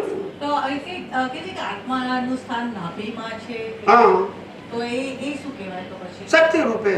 શક્તિ રૂપે. હા, આપણી બોડીમાં આત્મા છે એવું કહીએ છે, હા. તો કે ક્યાં છે? તો કે નાભીમાં. કેમ નાભીમાં કહેવાય છે? કે બાળક જન્મે ત્યારે બાળક અને માની નાભી એક હોય છે. So the transfer the soul through the નાભી, પણ it is not a visible and feasible. Doctor પણ એને સ્કેનિંગ કરીને જોઈ ના શકે, કારણ કે એ રૂપ, રસ, ગંધ, સ્પર્શ અને આકાર વાળો નથી, એ પરમાણુનો બનેલો નથી. હવે આપણે જ્યારે શું કહેવાય સૂક્ષ્મ શરીર મૃત્યુ પછી એક જે આત્મા કહીએ છીએ ને કે એક બોડીમાંથી બીજી બોડીમાં જાય છે, તો એ કારણ શરીર સાથે આ આત્મા કેટાલિસ્ટ છે ને આ તે બધી તમારી પાસેથી આ બધું જાણ્યું છે સ્વામીજી, પણ એટલે કેટાલિસ્ટ તરીકે છે, તો એ આત્મા જ્ઞાન પ્રકાશ રૂપે સૂક્ષ્મ શરીર કે કારણ શરીરની સાથે એક બોડીમાંથી બીજી બોડીમાં જાય છે, બરાબર? કારણ શરીર સટલ છે, હા. આત્મા તો સટલમાં બેસનારો છે. સટલ જાય ત્યાં જવાનું એને, એની પાસે ચોઈસ નથી, કારણ કે એ કર્મ ભોગવતો નથી, એની હાજરીમાં કર્મ ભોગવાય છે. એ કર્મ બાંધતો નથી, એની હાજરીમાં બંધાય છે. આ કુદરતનો કાનૂન છે. જે આત્માની હાજરીમાં કર્મ બંધાય એ જ આત્માની હાજરીમાં કર્મ ભોગવાય. ગતિ ગમે તે હોય, નરગતિ હોય તો એ આત્મા, દેવગતિ હોય તો એ આત્મા, પશુઓની હોય તો એ આત્મા, અને મનુષ્ય હોય તો એ આત્મા. આત્મા તે ગતિ ક્યાં આધારે છે? કર્મને આધારે છે. એટલે કર્મને એક સટલ કહેવાય. ઓકે, એટલે સ્વામીજી એવી રીતે કે આત્મા જે તમે જ્ઞાન પ્રકાશ કહો છો એવી રીતે આત્મા હોય તો એનું એ સ્વરૂપાતીત છે, સ્વરૂપ પણ નથી એનું અને એનું અસ્તિત્વ પણ નથી. અસ્તિત્વાતીત છે અને સ્વરૂપાતીત છે. અસ્તિત્વ નથી? અસ્તિત્વ જ્ઞાન પ્રકાશ રૂપે છે. અસ્તિત્વ છે કે નહીં? હા હા છે. તો પછી કેમ બોલ્યા નથી એવું? બોલો કે મારી ભૂલ થઈ ગઈ. ભૂલ થઈ ગઈ. બોલો છો ને પછી ભરી જાવ છો. હમણાં બોલ્યું, હા. આત્માનું અસ્તિત્વ નથી તો પછી આત્માની વાત કરવાનો મતલબ શું? સ્વામીજી એવું છે, અસ્તિત્વ એટલે મગજમાં એવું જ છે ને કે અસ્તિત્વ હોય ને એને પરમાણુ હોય જ એવું. પણ તમારા મગજમાં છે ને, એમાં કોઈ શું કરે? મારા માઇન્ડમાં એવું સેટ છે. ના ચાલુ રાખીએ, કેમ બધું અવાજ આવશે? બ્રેક લઈ લો, વાંધો નહીં. એક ચંદ્ર ક્વેશ્ચન ઓલું પદ લઈ લઈએ. ઓકે, હા ચલો પૂછો. એટલે માઇન્ડમાં છે ને સ્વામીજી એવું સેટ થઈ ગયું છે કે અસ્તિત્વ હોય ને એટલે અણુ કે પરમાણુ હોય એવું એ મગજમાં હતું. એટલે હવે ક્લિયર થઈ ગયું કે જ્ઞાન પ્રકાશ છે. આ દુનિયામાં બે જ પ્રકારના તત્વો મુખ્ય છે, એક ચેતન અને એક જળ. જળ તત્વ છે એનાથી આ દુનિયાની બધી અવસ્થા બની છે, જે વિઝિબલ, ફિઝિબલ અને રેકોર્ડ કરી શકાય એવી છે. ચેતન તત્વમાં અવસ્થા ના હોય, કારણ કે પરમાણુ નથી, માટે જ્ઞાન સ્વરૂપ છે. ખ્યાલ આવી ગયો? અને જે જળ છે પરમાણુ, એની અવસ્થા માટે બાકીના ચાર તત્વો ગતિ, સ્થિતિ, ટાઈમ અને સ્પેસ સહાયક છે. સ્વામીજી એટલે જ્ઞાન પ્રકાશ રૂપે એનું અસ્તિત્વ છે, બરાબર? અચ્છા, તો એનું સ્વરૂપ એ જ એનું સ્વરૂપ. એ જ એનું સ્વરૂપ. ઓકે, તો હવે છેક સુધી હા. સિદ્ધમાં જાય ત્યાં સુધી, નિગુણમાંથી સિદ્ધમાં જાય ત્યાં સુધી. બરાબર. એટલે જો આત્માના પહેલી વસ્તુ, આત્મા માટે શું જ્ઞાની પુરુષે કહ્યું કે આત્માનું અસ્તિત્વ, આત્માના ગુણો, આત્માનો સ્વભાવ આ બધું કાયમી છે. યસ કે નો? તો પછી એનો નાશ થવાનો પ્રશ્ન આવવાનો? પછી ક્યાં ગતિ, કઈ ગતિમાં ગયો પ્રશ્ન આવવાનો? પછી અહીંયા છે કે સિદ્ધમાં છે પ્રશ્ન આવવાનો? એનો સ્વભાવ તો એવો ને એવો, એના ગુણ તો એવા ને એવા, એનું અસ્તિત્વ એવું એવું, ગમે ત્યાં જાય, અહીંયા હોય કે સિદ્ધ ક્ષેત્રમાં હોય, એમાં કોઈ ફેર નહીં પડે. આ બધી વાતો થઈ ગઈ છે. સ્વામી મારું રિવિઝન કરું છું. આવી વસ્તુ રિવિઝન બતાવી દો. ના પતી ગયું, પતે. લો એ પછી મૂકીશું. બ્રેક હા. બ્રેક બ્રેક પછી પછી ઓકે, પછી કન્ટિન્યુ કરીએ. હા. Okay, bye. હા, સ્વામીજી, તો હવે આપણે જડ કોને કહેવાય? આ પાંચ ઇન્દ્રિયોથી અનુભવાય છે બધું જળ છે. બધું એટલે પછી એમાં કઈ મેં ભાગ નથી પાડ્યા. હવે તમે એમ કહો કે પાંચ ઇન્દ્રિય દેખાય છે પણ આ જળ નથી, ચેતન જેવું માનું છું, એવું એક્ઝામ્પલ આપો તો હું સાબિત કરી આપું. મેં તમને જવાબ આપ્યો, બરાબર છે? હવે તમને પ્રશ્ન થવો જોઈએ ને કે ભાઈ આ વસ્તુ મને નથી લાગતી, પછી જવાબ આપો પછી. મેં જવાબ તો આપી દીધો, बराबर?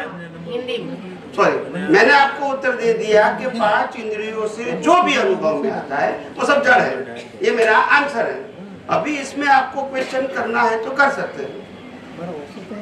ઓકે, સામે હવે આપણને સમજો કે અહીંયા ફર્નિચર દેખાય છે. बात नहीं कर सको प्लीज.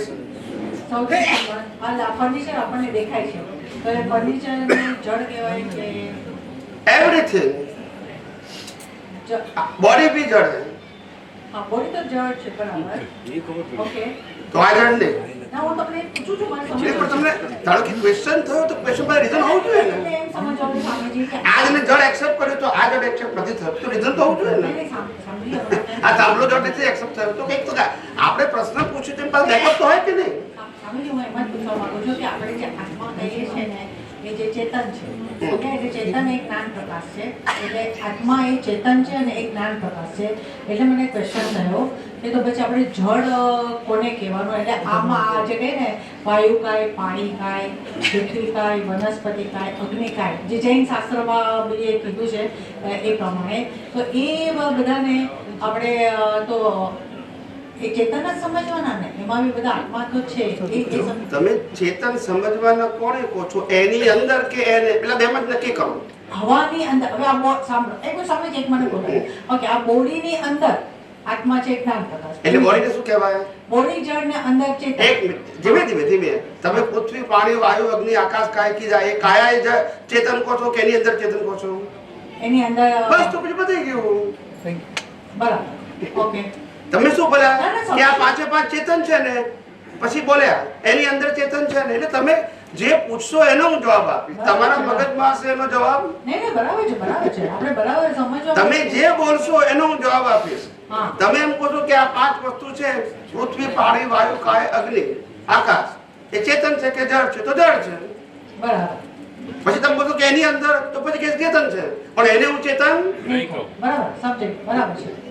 એની અંદર જ્ઞાન પ્રકાશ છે, એ ચેતન છે, પણ Yes. બહાર જે આપણી બોડી જળ છે, એવી રીતે બહારનું જે સ્થૂળ તરીકે આપણને દેખાય એ આખું બધું જળ કહેવાય. હા, ઓકે ઓકે.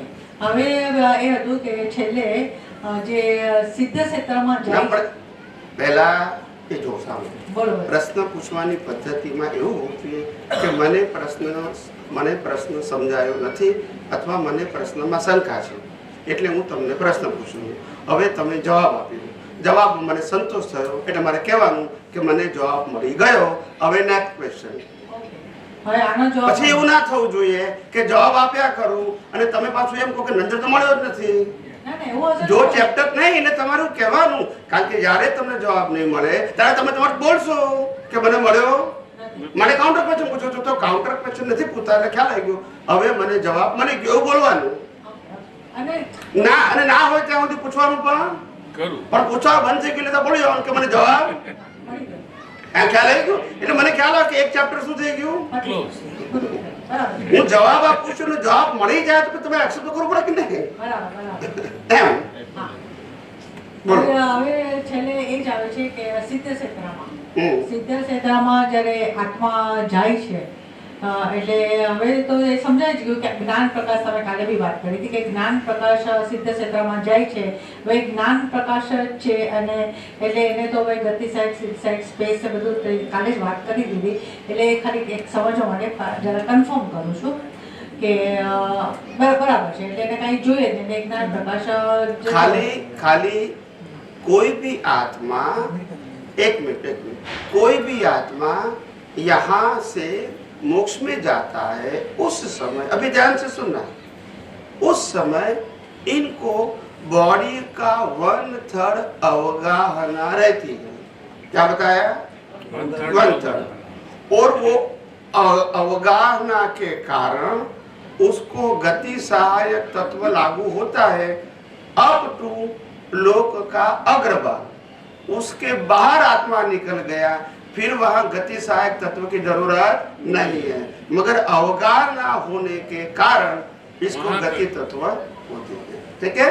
तो शास्त्रों में लिखा है कि 1/3 भाग की अवगाहना मतलब रेडियस. वो आत्मा नहीं है, आत्मा की प्रकाश की अवगाहना है. वो अवगाहना है उस समय उसको गति सहायक तत्व चाहिए क्योंकि वो आत्मा का हिस्सा डायरेक्ट नहीं है. मगर वो भी कब तक रहेगा? जब तक लोक के अग्रभाग में जाएगा. उससे बाहर वो भी चाहिए क्योंकि उसके बाहर गति सहायक तत्व है भी नहीं और जरूरत भी नहीं है. तो जो आपने प्रश्न नहीं पूछा था उसका भी उत्तर दे दिया. સ્વામીજી તમે કીધું ને જે 1/3 એટલે 1/3 એ અવગાહના એટલે એ શું કહેવાય એટલે એ જ્ઞાન बॉडी का जो प्रमाण है उसका 1/3 प्रकाश की अवगाहना वो आत्मा को साथ में जाती है. क्यों जाती है वो बताऊं. इस 14 राजलोक के अंदर लॉ ऑफ नेचर की बात करता हूँ. इस 14 राजलोक के अंदर कभी भी आत्मा बॉडी के अलावा नहीं रहता है. क्या बताया? बॉडी के अलावा नहीं रहता है कोई भी आत्मा. और बॉडी के अलावा आत्मा कहाँ होता है? सिद्ध क्षेत्र में. This is the law of nature. अच्छा, इसमें फिर प्रश्न आएगा जो तुमको नहीं उठाया, मैं बता देता हूँ क्योंकि सुनने वालों को उत्तर मिल जाए. कभी कभी प्रेत शब्द आपने सुना होगा. प्रेत को योनि नहीं मिली है मगर इसको कर्म की अवगाहना है. क्या है? बिना कर्म वाला नहीं है, वो मुक्त आत्मा नहीं है. इसीलिए उसको भूख लगती है, थाक लगती है, तरस लगती है, नींद लगती है, सब कुछ लगता है. बॉडी नहीं है फिर भी, समझ में आया? और वो भी छोटा समय होता है, 4 महीना 6 महीना मैक्सिमम साल में खत्म हो जाता है. फिर बाद में उसको योनि मिल जाती है. तो पहले प्रिंसिपल समझो, इस 14 राजलोक यूनिवर्स में कोई भी सोल बिना बॉडी नहीं होता है. और इसीलिए जब सिद्ध क्षेत्र में जब आत्मा जाता है तो भी अवगाहना होती है अप टू द लोक. और ये सब बातें शास्त्रों में लिखी है मगर लोगों को साइंस मालूम नहीं है. वो शब्द रिपीट कर देंगे कि ऐसा लिखा है, उसके पीछे का साइंस. तो मैं क्या बताता हूँ? साइंस बताता हूँ. आप समझे? मैं कोई नई बात नहीं करता हूँ मगर साइंस बताता हूँ कि क्यों ऐसा है. इसीलिए मैंने कहा कि सिद्ध क्षेत्र में आत्मा और स्पेस 2 ही चीजें क्षेत्र है, इसीलिए बाकी 4 तत्व वहां जरूरत नहीं. आप समझे ना? પણ સ્વામીજી આજે 1/3 તમે જે કીધું એટલે એ 1/3 ને સ્પેસ ન જોઈએ 1/3 તમે જોઈએ तारे तो मन तक कीधु पण ये आत्मा नहीं ने वो भी कब तक रहेगी अब अगर बात तब बोला ने फिर क्यों बोला आपने પણ એની પછી પછી कुछ नहीं ઓકે પછી वो जरूरत ही नहीं है तभी तो मैंने कहा कि वहाँ गति सहायक तत्व नहीं है क्योंकि प्योर सोल है अवगाहना भी नहीं है હવે સ્વામીજી છેલ્લો લાસ્ટ ક્વેશ્ચન આજે આપણે કીધું ને દેવા લેવાની વાત કરે કોઈ આપણને હેલ્પ કરે કે એવું કે દેવી દેવતા આ દેવ અને સાથે આપણે બી અંદર લાઈક મહાત્મા મહાભાવ છે કોઈના બી વચ્ચે આજે લેવડ દેવડ ને આ તે બધું થાય એનો હંમેશા હિસાબ હોય એ પ્રમાણે થાય અને એનું રીપેમેન્ટ પણ એનું હોય रीपेमेंट इसका होता है जब आप अभी ट्रांजैक्शन करते हैं उसमें अज्ञानता का उपयोग करोगे उससे जो कर्म बनेगा इसका फल आएगा ये फल का फल नहीं आएगा ये फल है इसका फल मगर फल में से नया बीज डालोगे तो इसका फल फिर भी बीज जैसा डालोगे वैसा आएगा ऐसा इक्वल आएगा जरूरी नहीं आप समझे? પણ तो ये ट्रांजैक्शन तो 100% खत्म होना ही है इसमें चॉइस नहीं है और वो भी कौन कराएगी कुदरत करवाएगी तो हमको करना है नहीं करना है वो चॉइस नहीं है नहीं જય સચિદાનંદ जैसे મને બધા સવાલના જવાબ મળી ગયા તમે ना એટલે मेरा कहने का मतलब क्या है कि जब आप इतना सारा पढ़ के आते हैं सुन के आते हैं डिस्कशन करके आते हैं सोच के आते हैं अच्छी बात है एनी फील्ड और इतना संशोधन करने के बाद भी क्वेरी रहती है तब आप प्रश्न करते हैं तो आपको इतना तो बनता है कि चलो भाई now I got it the satisfaction answer that is the require कि मेरे को आंसर चाहिए था वो मेरे को मिल गया आप ही मेरा कहने का मतलब है क्योंकि ये पेंडिंग नहीं रहा पेंडिंग रहते तो आप प्रश्न करते तो ये हमारे दादा भगवान के पास भी ऐसा होता था कभी तो दादा भगवान क्या करते थे कभी एक व्यक्ति आते थे तो 15-20 प्रश्न करते रहते थे दादा भगवान फिर एक प्रश्न किया उत्तर दिया फिर दूसरा फिर प्रश्न किया फिर तीसरा तो प्रश्न अलग अलग है तो दादा भगवान ने कहा कि भाई मैंने जितना उत्तर दिया उसका उत्तर तो पहले एक्सेप्ट कर दो कि आपको समाधान मिला ना तो बोला हाँ तो बोलो हाँ तो बोलो कि समाधान मिल गया अभी क्वेश्चन नंबर 2 समाधान मिल गया क्वेश्चन नंबर आप समझे कि नहीं मिलने के बाद तो एक्सेप्ट करो ये कहने का मतलब है नहीं मिला वहां तक तो पूछ सकते हैं कहाँ मना किया स्वामी जी एक मिनट एक बोलो एक જય સચિદાનંદ बोलो बोलो जय सच्चिदानंद એ આત્માની રેડિયસ તમે જે કહો છો ને કે એને અવગાહના એ જ્ઞાન પ્રકાશની જ હોય ને ज्ञान તો પછી એ ચેતન તત્વને જળ તત્વ સહાય કરી શકે એવી રીતે ગતિ સહાય रेडियस वो रेडियस जड़ नहीं है चेतन भी नहीं है वो टेम्पररी अवस्था के रूप में खड़ी हुई है क्या है वो परमानेंट जैसे ये बॉडी है હા वो परमानेंट नहीं है નહીં पंच महाभूत से बनी है और पंच महाभूत में ફિલિંગ तो ये अवगाहना क्या है अवस्था है वो परमानेंट તો અવગાહના મતલબ क्या જળથી બની हुई અવગાહના मैंने क्या कहा कोई भी अवस्था जड़ की ही बनी हुई है मगर ये अवगाहना टेम्पररी है क्या है અવગાહના મતલબ હું એમ સમજુ છું સ્વામીજી કે જ્ઞાન પ્રકાશની જ અવગાહના છે એટલે મને એમ ક્વેશ્ચન થાય છે કે કેવી રીતે ગતિ સહાયક बताओ जैसे हम ज्योत जलाते हैं ठीक है हाँ और ज्योत की फिर प्रकाश की रेडियस होती है हाँ वो किससे बनी है ज्योत से प्रकाश हाँ। तो वो तो अलग है ये तो ऐसे करूंगे तो ज्योत तो अपनी आप जगह पे रहेगी ओके, એટલે એવી ये लाइट प्रकाश है मैं ऐसा करूंगा उसको कुछ नहीं होता है मगर ऐसा करूंगा तो यहाँ लाइट नहीं आएगा उसको कुछ नहीं होगा इस तरह से अवगाहना होती है। हाँ, अवगाहना। समझ ये ज्ञान प्रकाश, ये जो ज्ञान प्रकाश रूप जो आत्मा है उसका ये अवगाहना हर व्यक्ति को होता है। जैसे नहीं कहता है कि कोई व्यक्ति बैठती है तो उनका ऑरा होता है, वो रिलेटिव है, वो रिलेटिव है। ये प्योर है, अवगाहना शब्द प्योर है, और ये रिलेटिव है, उसकी भी अवगाहना होती है। असर रेडियस पूरे यूनिवर्स में नहीं होती है, कई हद तक होती है। जैसे कई लोग कहते हैं कि ज्ञानी पुरुष की हाजिरी में बैठते हैं तो संसार भूल जाते हैं, तो ये उनकी रेडियस है, उनके ज्ञान प्रकाश की रेडियस है।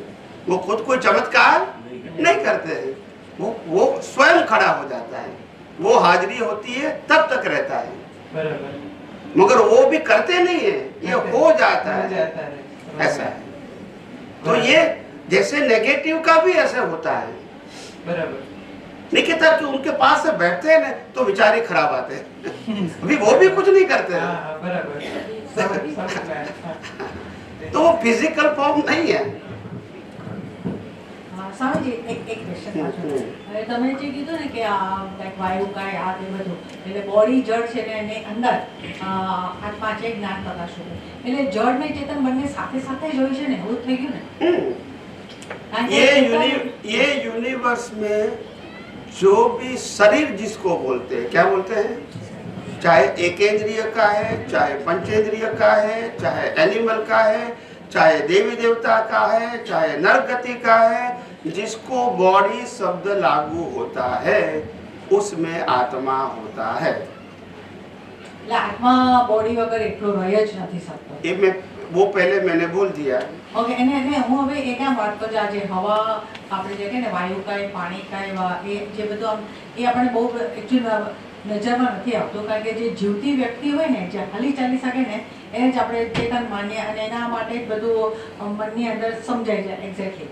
પણ હવે આજે આપણે વાત કરી કે સૂક્ષ્મ વાયુ કાય છે, પાણી કાય છે, આ તે બધા તો એનું બી બોડી અલગ હોય છે અને અંદર આત્મા છે। એટલે એ સવાલ ઉભો થયો કે જળ અને ચેતન હંમેશા સાથે સાથે જ હોય છે। એટલે એ જ્ઞાન પ્રકાશ ચાહે હવાનું બોડી રૂપે હોય કે પાણી હોય, આજ કે ને નરક લોક ને દેવલોક ને એ બધું સમજાય, પણ આ જે સૂક્ષ્મમાં એકેન્દ્રિય જીવના જે કહીએ ને વાયુ કાય પાણી કાય વનસ્પતિ કાય ને તમે आप खुद जैन हो, हाँ am I right? हाँ और आपने बचपन से सुना भी होगा साधु या साध्वी के माध्यम से या तो धार्मिक किताबें कि एकेंद्रिय में 5 प्रकार के जीव होते हैं। वायु काय जीव, अग्नि काय जीव, वनस्पति काय जीव, पृथ्वी काय जीव, आकाश अप काय जीव, ये सब आपने सुना होगा। उस समय क्यों प्रश्न नहीं आया? अरे बाबा समझा बदे हमारा अभी ने ત્યારે નથી तुमने જોઈ नहीं, ये आपने सुना होगा या पढ़ा भी होगा बहुत बार, मैं कोई नई बात तो नहीं है। जीव शब्द लिखा है तो जहाँ जीव है वहाँ शिव है, वो मैंने बोला है। और जीव नहीं है तो सिर्फ मर्दा में जीव नहीं है, इसलिए मर्दा बोला है, वो जीव नहीं है। जहाँ तक उसमें कर्म है वहां तक वो जीव है और आत्मा भी है, और जब कर्म खत्म हो जाता है तो डेड बॉडी में वो आत्मा नहीं है। तो ये सब कुछ सिद्धांत में ही है। तो कैसे एक मिनट मैं और किसी का प्रश्न ले लूं, ये किसका है?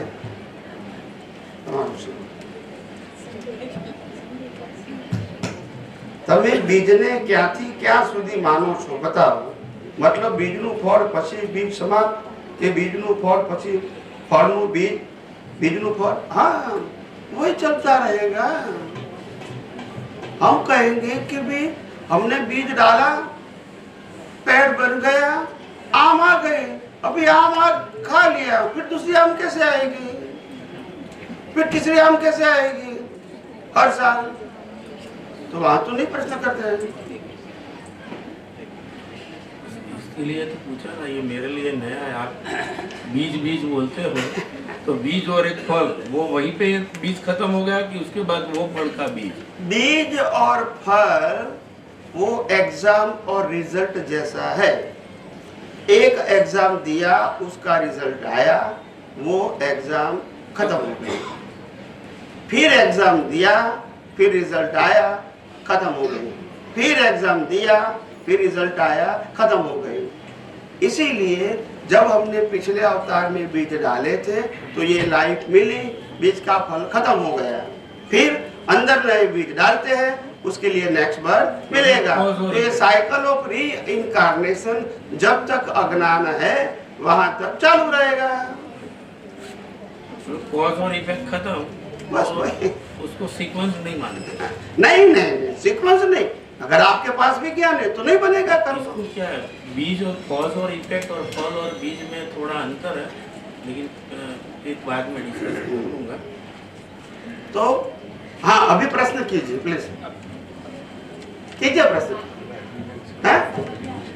आ गए? अभी आप स्वामी जी, नहीं पूछना है तो पूछ, पूछना है तो पूछ लो, शांति से पूछो, कोई बात जय सच्चिदानंद। जय सच्चिदानंद। मैं ये कहना चाह रही थी कि ये इन्होंने पूछा तो आपने बताया कि पानी, अग्नि, वायु सब में चेतना है, चेतन है वो, तो उसमें कितनी आत्मा होती होगी? एक पानी में कितनी आत्मा होती होगी? असंख्य। एक पानी के ग्लास में असंख्य आत्मा होती है। और वो दूरबीन से साइंटिस्टों ने सिद्ध कर दिया है। क्या बताया? सिद्ध कर दिया है साइंटिस्टों ने। वितराग परमात्मा को तो दिखता है, मगर साइंटिस्टों ने भी स्वीकार किया है। साइंस ने तो ये भी स्वीकार किया कि आलू में भी असंख्य जीव है। एक सूर्य हाँ, को- तो कौन मना करता है? मना किसने किया? तो हम जीव को हम खाते हैं तो भी वो नॉनवेज ही हुआ ना।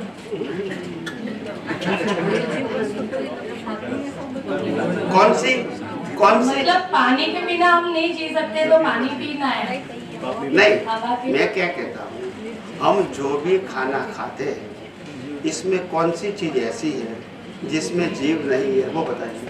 इसमें असंख्य है, तो उसको छोड़ने जैसी चीजों को छोड़ सकते हैं। मेरा प्रश्न ये है कि आप जो भी खाना खाते हैं उसमें कौन सी चीज ऐसी है जिसमें जीव नहीं है, ये मेरा आपको प्रश्न है। कोई भी नहीं, कोई भी। तो फिर मरने का तो फिर तुम तो नॉन वेजिटेरियन हो गए।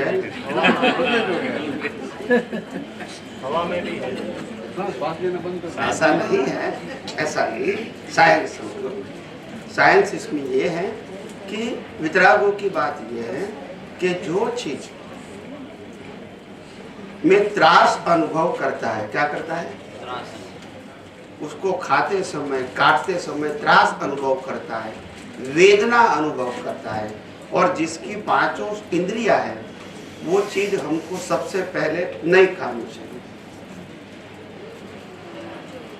जैसे एनिमल खाते हैं। दूसरा, ये नहीं खाते हैं तो अच्छी बात है, सेकेंडरी। इसके आगे जो भी चीज आप खाते हैं एनिमल के सिवाय, जिसको हम वनस्पति कहते हैं, ग्रेन कहते हैं, वो सब एक इंद्रिय है।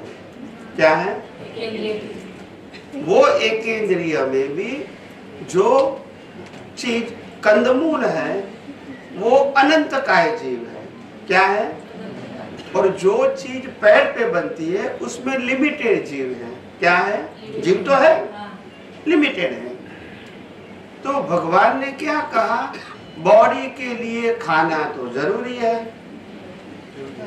तो कम से कम हिंसा होवे ऐसा खाना खाओ, वो आपके लिए अच्छा है। तो आप एक आलू खाते हैं, क्या बताया? एक आलू खाते हैं और 1 करोड़ भिंडी खाते हैं तो भी आलू में ज्यादा जीव होते हैं 1 करोड़ भिंडी से भी। तो भिंडी से पेट भरता है तो आलू खाने की जरूरत, मेरा कहने का मतलब, पर दोनों में है तो एक इंद्रिय है, मगर मैंने क्वांटिटी की बात किया। तो इसीलिए भगवान ने कहा कि जिसमें कम हिंसा होती है वो चीज खाओ, वो अच्छी बात है। फिर उसने कहा कि चलो पानी खाने की बात छोड़ दिए, पानी पीने के बिना तो हम नहीं जी सकते हैं। तो फिर कहा कि उबाला हुआ पानी पियो, क्योंकि पानी में जीव है। तो कहीं बुद्धिशाली लोगों को ऐसा लगता है कि भी पानी को उबाल दिया जाएगा तो जीव तो मर जाएगा, तो पाप तो होगा ही। वहां साइंस है कि कोई भी पानी जब कच्चा है यानी नेचुरल वाटर है, उसमें एवरी मोमेंट जीव का जन्म और मृत्यु कंटिन्यूस होता है। क्या बताया? जन्म और मृत्यु कंटिन्यूस होता है। उसमें यह भी लिखा है कि 1 सेकंड में वो 10, 12 या 15 बार जन्म मरण लेते हैं, पानी का ही जीव। तो आपने जो पानी पिया वो कितने समय का है, वो जन्म मरण तो अंदर होते रहेंगे। आप समझे? तो फिर उबालने से फायदा क्या हुआ? तो जो उबाला हुआ पानी है, क्या बताया, वो 6 घंटे तक उसमें जीव उत्पन्न, तो हिंसा तो किया, कितनी बार हुई? बाकी 6 घंटे तक हिंसा। अभी आप समझ आ गए? तो इसके पीछे साइंस है, ये कोई रैंडम बात नहीं है। हाँ, हम नहीं जानते वो एक अलग बात है, और इसीलिए it is very easy to digest. आप समझे? तो हम कहते कि पानी जन्य रोग होते हैं, क्यों? क्योंकि पानी के अंदर जीव है, और जब उबाला है तो जीव समझ में आया? तो ये बात है। तो कहने का मतलब कि हर बातों के, इसलिए हमने कहा, ज्ञानी पुरुष दादा भगवान ने भी कहा कि world is the science. Science है, आप कितना समझ सकते हैं वो एक अलग बात है, मगर है साइंस, कोई चमत्कार की बात नहीं। एवरीथिंग इज साइंटिफिक प्रोसेस, वो हम नहीं जानते। अभी प्रश्न ये आएगा बुद्धिशाली लोगों के लिए, क्योंकि मैं पूरा चैप्टर खत्म करता हूँ ये रिकॉर्ड के लिए, कि लोग कहेंगे कि भी हिंसा कम करने, ज्यादा करने, एक की मतलब क्या है? अगर ज्यादा भी हुई, बटाका भी खाया और वो भी खाया, तो मतलब क्या है? पानी उबाला हुआ पिया और नहीं उबाला पिया, फर्क क्या होगा? बोलते नहीं है। पाप ज्यादा कम होगा ना? नहीं, पाप शब्द तो कॉमन वर्ड है, इज ओके, आप बोल सकते हैं ऐसा, मैं मना नहीं करूंगा, मगर वो तो बॉडी की नेसेसिटी बोलेंगे। क्या बोलेंगे? नेसेसिटी। तो अभी मैं उत्तर देता हूँ, हिंसा तो कॉमन शब्द है कि आप एक जिसमें कम जीव है वो खाएंगे, वो भी तो पाप तो है ही नहीं। तो वो पाप शब्द कोई स्पेशल नहीं कि जो खाने से पाप नहीं लगता है, ऐसे कोई चीज ही नहीं है। तो वो शब्द आएगा, कम ज्यादा वो अलग चीज है, तो पाप तो कॉमन चीज है, तो वो आंसर करेक्ट नहीं है। तो बात ये है कि जितने लोग कम हिंसा करते हैं टू सर्वाइव, जीवन जीने के लिए जो यूज करते हैं पानी, खुराक, ये जितना कम यूज करते हैं, इतना हिंसा क्या होती है? कम होती है। जैसे खुराक भी ऐसा लेता है जिसमें जीव कम होते वो खाए, और पानी पूरी लाइफ उबाला हुआ पिए, तो इसमें कम हिंसा है। इससे क्या होता है वो बताता हूँ। इससे तुम्हारा ब्रेन शार्प होता है, और तुम्हारे को सोचने की, समझने की शक्ति की स्ट्रेंथ मिलती है। हिंसा से आवरण बन जाते हैं। क्या बन जाते हैं? आवरण। आप समझे? तो आवरण से आपको दिखता नहीं है, आपको देखना नहीं है ऐसा नहीं, कर्टेन बन जाता है। क्या बन जाता है? और इसीलिए पूरी सृष्टि के ऊपर, भारतवर्ष की बात करता हूँ, बुद्धिशाली कौन होते? तो क्या बनिया। कौन होते हैं? बनिया। हाँ, बनियान नहीं, बनिया।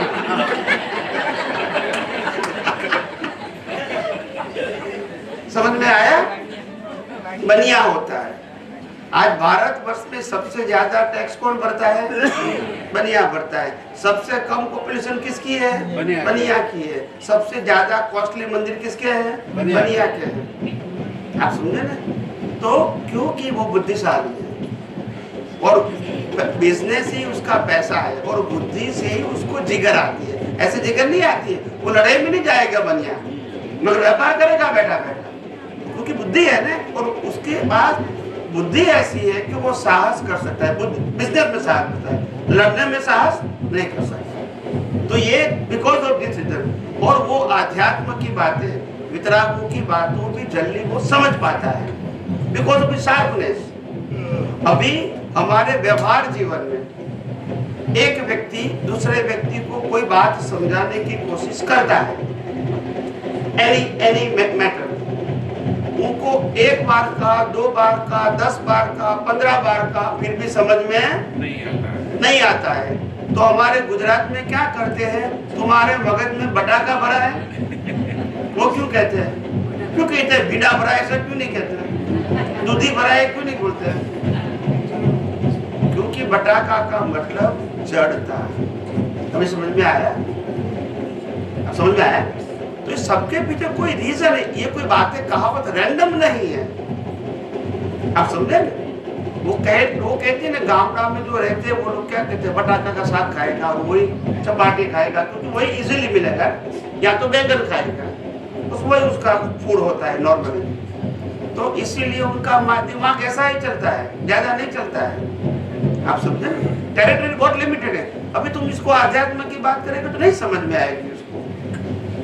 आप क्रिया की बात करोगे वो बेचारा करेंगे क्योंकि उनके पास इतना अंडरस्टैंडिंग नहीं। अभी आप समझे, तो इसलिए उनकी गलती ऐसा नहीं करता हूँ, वो नहीं समझना चाहते ऐसा भी नहीं, वो समझ नहीं पाते हैं। आप समझे? इसीलिए तो ये सभी चीजों के पीछे एक साइंटिफिक रीजन है जो हम नहीं जानते, वो जानना चाहिए, ताकि कोई चीज हमको रैंडम नहीं लगे। ऐसा नहीं कि ये रैंडम है, ऐसा नहीं है। खत्म हो गया? अभी आपको प्रश्न। आपने अभी सुबह में बोला था कि बिना हाथ पैर चलाए सोते सोते हम नरक के कर्म बांध सकते हैं। वो हमने सोचा है किसी का खून करने का, ज्यादा आदमी को करने, पर हमने ये खुला नहीं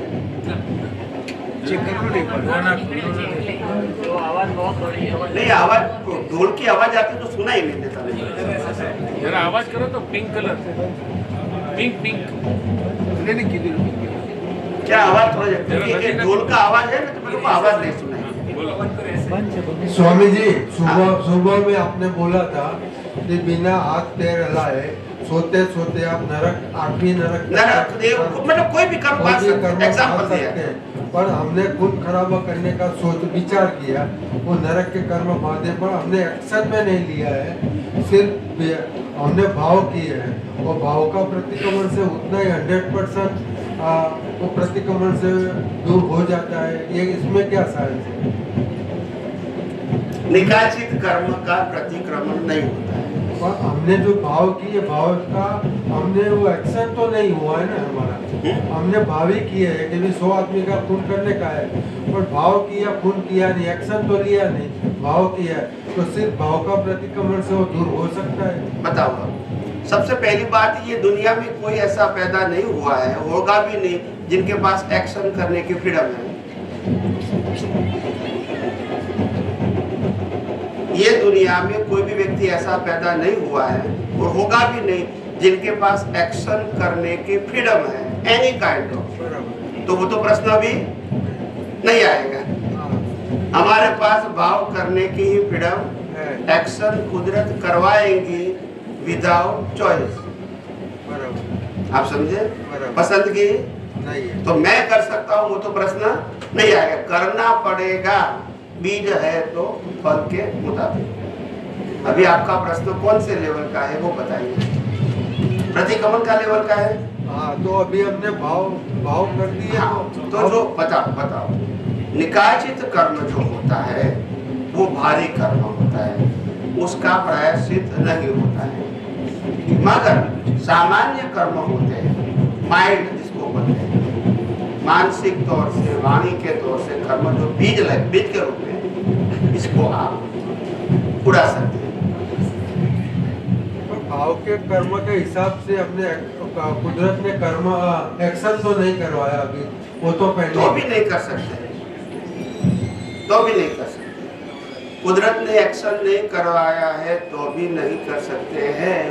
जैसे हमने परीक्षा में पेपर लिख दिया, टीचर को दे दिया, अभी रिजल्ट तो महीने के बाद आएगा, हम उसमें परिवर्तन नहीं कर सकते।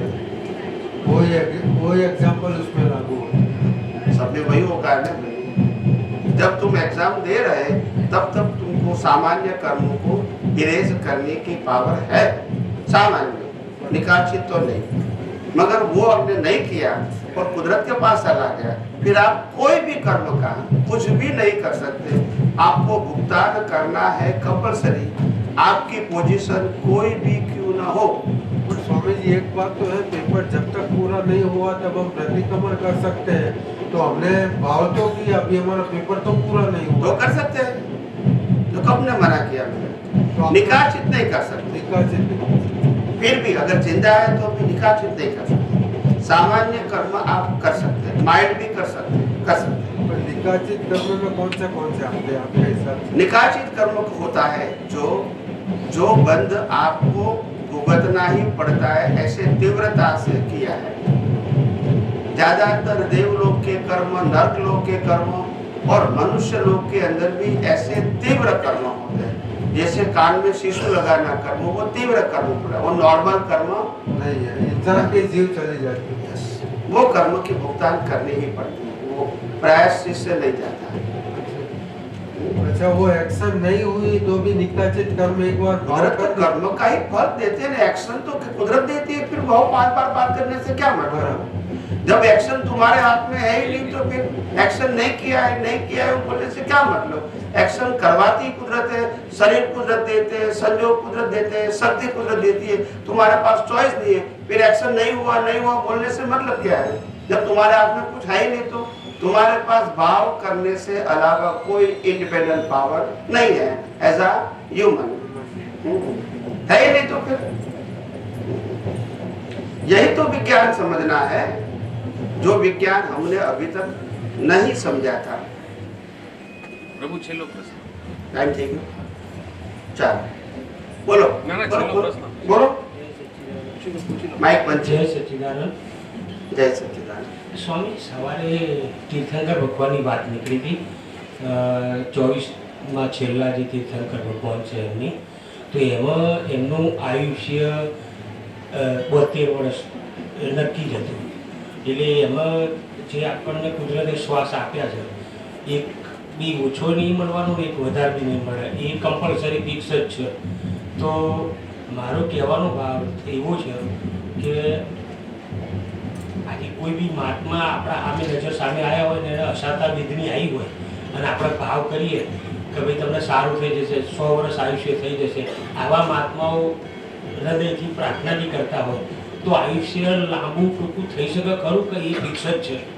એ મારે જાણવું હતું. પછી તમે વેદનાનું ના પૂછો. વેદના એટલે વેદના તો આજે કોઈ બી આવી છે અને આપણે લાંબી ટૂંકી થાય એવું ના પૂછવું. લાંબી ટૂંકી એટલે આયુષ્ય પ્રાર્થના તો કરો છો પાછા. શું પ્રશ્ન અડધા કેમ પૂછો છો? અડધો વેદના બોલ્યા અને આયુષ્ય બોલ્યા, બે પ્રશ્ન બોલ્યા ને. હા એટલે જવાબ પછી આયુષ્ય ઉપર આવ્યો, વેદના જતો રહ્યો. આ તો તીર્થંકર ભગવાનની વાત હતી, એમનું ફિક્સ मैं ये कहूँ છું પણ તમે વેદના શબ્દ બોલ્યા ને, હા વેદના બોલ્યો तो फिर उसका प्रश्न क्यों नहीं आया? એટલે પ્રશ્ન એ છે કે ધારો કે કોઈ મહાત્મા ખબર અંતર પૂછવા ગયા हाँ, फिर आपने प्रार्थना किया. तो प्रार्थना किया कि फिर? भाव किया कि हाँ. सही जल्दी ठीक हो गए, हाँ, फिर बस. तो फिर वो बोले तुम्हारा आयु लंबा हो, ऐसा आयुष्य की क्या बात है? रोग की बात है, इसमें आयुष्य कहाँ आ गया? रोग की बात तो ठीक है, लेकिन उनका भाव होता है कि भाई जल्दी ठीक हो गए. वो रोग जाने की बात है ना, आयुष्य की तो बात नहीं आई ना. तो मैं वही जानना कोई तापिस को बुखार आया तो बुखार जल्दी खत्म हो, ये हुआ ना? कैसा नहीं कि मर जाता है वो. इसीलिए तो? मेरे कहने का मकसद तुम समझिए नहीं स्वामी जी, मेरा मकसद वही है कि सब महात्मा भाव करते हैं, बस भाव किया तो ठीक भी हो गए, सही भी हो गए, तो इसमें आशीर्वचन भी मिलते हैं कि भाई चलो तुम्हारा ये, चलो भी कोई महात्मा ने अच्छी दिल से सेवा किया तो सब महात्मा अंदर से खुशी मिलती है, तो आशीर्वचन मिलता. तो उससे मैं आयुष्य से लेन देन की बात कर रहा हूँ कि भाई कोई बोल दिया भाई 100 साल जिएगा, चल बहुत अच्छा दादाजी का काम किया, ये सेवा की, तो इससे लंबा चौड़ा पे वो फिक्स ही है. बस वो जानना चाहता हूँ. सब आयुष्य कर्म प्रार्थना से कम ज्यादा नहीं होता है और कर्म की भुगतान भी कम ज्यादा नहीं होती है, मगर निमित्त अपना अपना काम कर सकता है, मगर वो परिणाम या कुदरती कानून से ऊपर नहीं हो सकता है. क्या बताया? परिणाम के ऊपर में। हाँ, जैसे मैं बीमार बन गया, ठीक है, मेरे पेट में गड़बड़ हो गई, ठीक है, अभी दवा से ठीक करने का प्रयास किया मगर हुआ नहीं, या हुआ नहीं, तो फिर मैं क्या करूंगा? हुआ नहीं है तो फिर से प्रयास करेंगे। नहीं, डॉक्टर के पास जाके ऑपरेशन करवाएंगे, दवा से नहीं हुआ इसीलिए, तो डॉक्टर क्या करेगा? फिर ऑपरेशन करेगा। ऑपरेशन करने के बाद क्या हो जाएगा? ठीक होएगा। नॉर्मल बात करता हूँ, ठीक है, तो वो डॉक्टर ने किया, डॉक्टर ने नहीं किया, डॉक्टर तो निमित्त बनाना है। अभी आया डॉक्टर, तो निमित्त बन सकते हैं, मालिक नहीं बन सकते। अच्छा, नहीं तो डॉक्टर का फादर ऊपर नहीं जाता, वही आइडिया भी होता है। आप समझे? तो एक दूसरे के निमित्त बन सकते हैं, वो भी कुदरती कानून के हिसाब से उससे ऊपर नहीं जा सकते। ऊपर नहीं जाने। इनकी बीमारी को मैं कम ज्यादा नहीं कर सकता हूँ, मगर कम होने वाली है तो मेरी प्रार्थना उसमें निमित्त बनती है, मेरे कहने से कम नहीं हुई है। वो तो लास्ट के तक का भगवान थे, इसके लिए उनका तो वो देख सकते थे कि मेरी इतनी आयु है, तो तिल्ली की बात निकली तो तिल का भी बता दिया कि इतने ही होगे फल, तो वो देख सकते हैं। अपन वहाँ तक अभी गए नहीं, जाने का अपने को जरूरत भी क्या है? नहीं, जरूर नहीं, मतलब वो बता सकते हैं। इसके लिए मैं जिनको ये शरीर का परिणाम देना है वो देखेगा कि कल क्या देना है उसको। बराबर है, हमको तो सो जाना है, बराबर है। कल क्या करना है किसको मालूम? कल श्वास मिलेगा कि नहीं, प्राण मिलेगा कि नहीं, पानी मिलेगा कि नहीं, वो सोचने का ही नहीं है। तो फिर आप समझे कि नहीं? समझ गया। और ऐसा नहीं कि तुम्हारी प्रार्थना सभी फलीभूत होगी ही, हाँ, वो बराबर है। आप समझे? परिवार में नहीं होती है, हाँ, देखते रहेंगे कितनी भी दूसरे के लिए प्रार्थना करो, सफल ही नहीं होती है। नहीं होती, वो तो कर्म करना ही पड़ेगा। गम्मत जय सच्चिदानंद। It's okay. चेक कीजिए प्लीज, पूछ लो आप, चलो जल्दी पूछो बहन। अभी भाव की बात हुई ना, हाँ बोलिए बोलिए। तो पहले कैसा था कि मन वचन काया की एकता थी, वो प्रश्न तो चला गया, मैंने बता मन दिया। वचन काया की एकता टूट रही है, तो दोनों के भाव में अभी वो पहला जो भाव करता था वो वर्तन में भी लाता था और वचन में भी लाता था और हो जाता था, और अभी का कैसा है कि सिर्फ भाव की अवस्था, मगर उसने मुंह से बोला नहीं है, मतलब वचन में, और किया भी नहीं है उसने कुछ, वर्तन में नहीं है, तो दोनों की रिजल्ट में क्या फर्क आएगा? सेम कोई फर्क नहीं आएगा। उस समय भी भाव से ही कर्म बनते थे और अभी भी भाव से ही कर्म बनते हैं। कुदरत का कानून हर समय एक ही है। तुम्हारे मन वचन काया की एकता है या नहीं है, उससे भाव से कोई मतलब नहीं है। सतयुग में किसी की मन वचन काया की एकता होती है, क्रिया के साथ वाणी और वर्तन विचार एक हो सकते हैं, ठीक है, सम सर्कम नॉट ऑल। और ये कलयुग में ऐसा कम देखने को मिलता है, इससे कोई मतलब नहीं है।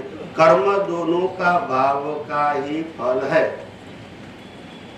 इसमें मन वचन काया की एकता वो सब्जेक्ट नहीं आता है, आप समझे? कर्म भाव से बनते हैं, वो प्रिंसिपल हो गया। क्या हो गया? सतयुग है या कलयुग है, आम इंसान है या ज्ञानी है, सबका कर्म भाव से ही बनेगा। भाव का ही महत्व है, भाव का ही, जैसा भाव वैसा, जिसका भाव बिगड़ा ऐसा भाव बिगड़ा, जिसकी क्रिया बिगड़ी इसका भाव बिगड़ा, कोई शास्त्रों में नहीं है। समझ में आया? समझ गया। एक और क्वेश्चन था, बोलिए। इससे रिलेटेड था। बोलिए, थोड़ा जोर से बोलना, सुनाई दे। भूल गई। क्या था? कल पूछते याद आ गया। हाँ, वो आत्मा की बात थी ना कि मोक्ष के लिए जब रेडी होती है तब वो सिद्ध क्षेत्र में जाती है। जो मोक्ष के लिए रेडी हुई है वो समझ गया? बाकी की आत्माएं हैं, वो ऑन द स्पॉट बोलते हैं ना, माता के गर्भ में जाती है, तो ऑन द स्पॉट वो जो बीच का प्रोसीजर है वो क्या है, कितने समय में एक में से निकली दूसरे में गई, तो उसका प्रोसीजर क्या है, कैसे होता है वो? ऑन द स्पॉट आपने बोला, फिर वही तो उत्तर है। ओके, ऑन द स्पॉट, तो प्रोसीजर क्या है उसका कि इतनी स्पीड है उसकी, मींस यही हुआ ना। यहाँ से देवलोक में जाता है तो भी ऑन द स्पॉट जाएगा। ऑन द स्पॉट, उनकी समझ गया। स्पीड का तो कोई सवाल ही नहीं है। क्योंकि आप समझो कि मनुष्य ने बनाया हुआ यान भी 4000-5000 माइल पर आवर्स की स्पीड से जा सकता है, 10,000 किलोमीटर की स्पीड से भी जा सकता है पर आवर। तो आत्मा का, पर सेकंड, आत्मा और कर्म की जो गति का प्रश्न है और कुदरत का गति सहायक तत्व है, उनकी स्पीड तो हम नहीं नाप सकते हैं, इनफाइनाइट है। आप समझे? तो कुदरत की स्पीड की तो बात ही अलग है। और एक और था वो प्रेत, आपने बताया ना कि प्रेत जो है वो कोई गति में नहीं जाता है। इसीलिए उसको गुजराती में बोलते हैं अवगति आजीव, अवगत जिसको तो वो क्या गति भटकता रहता है? नहीं, मैंने कहा ना दंड है वहां तक रहता है। सॉरी, इसको 3 महीना, 4 महीना, 5 महीना, 1 महीना ऐसा दंड होता है। दंड समझते हैं ना? हाँ, बस वहां तक रहता है। और वो दंड भी उनका जिनके साथ बाकी है हिसाब, उसी के साथ रहेगा, दूसरे को डिस्टर्ब नहीं करेगा। वहां भी कुदरती कानून लागू होता है, अपनी मर्जी से वो जा सकते हैं नहीं। समझ में आया? तो प्रिंसिपल तो वही रहेगा, मगर फिजिकल बॉडी नहीं मिलती है। और थोड़े समय के बाद जब दंड खत्म हो जाएगा तो फिर बॉडी रेगुलर मिलेगी। इसको बर्थ नहीं कहते हैं। क्या नहीं कहते हैं? प्रेत योनि को बर्थ नहीं कहते हैं। फिर योनि मिलेगी तब बर्थ कहेंगे।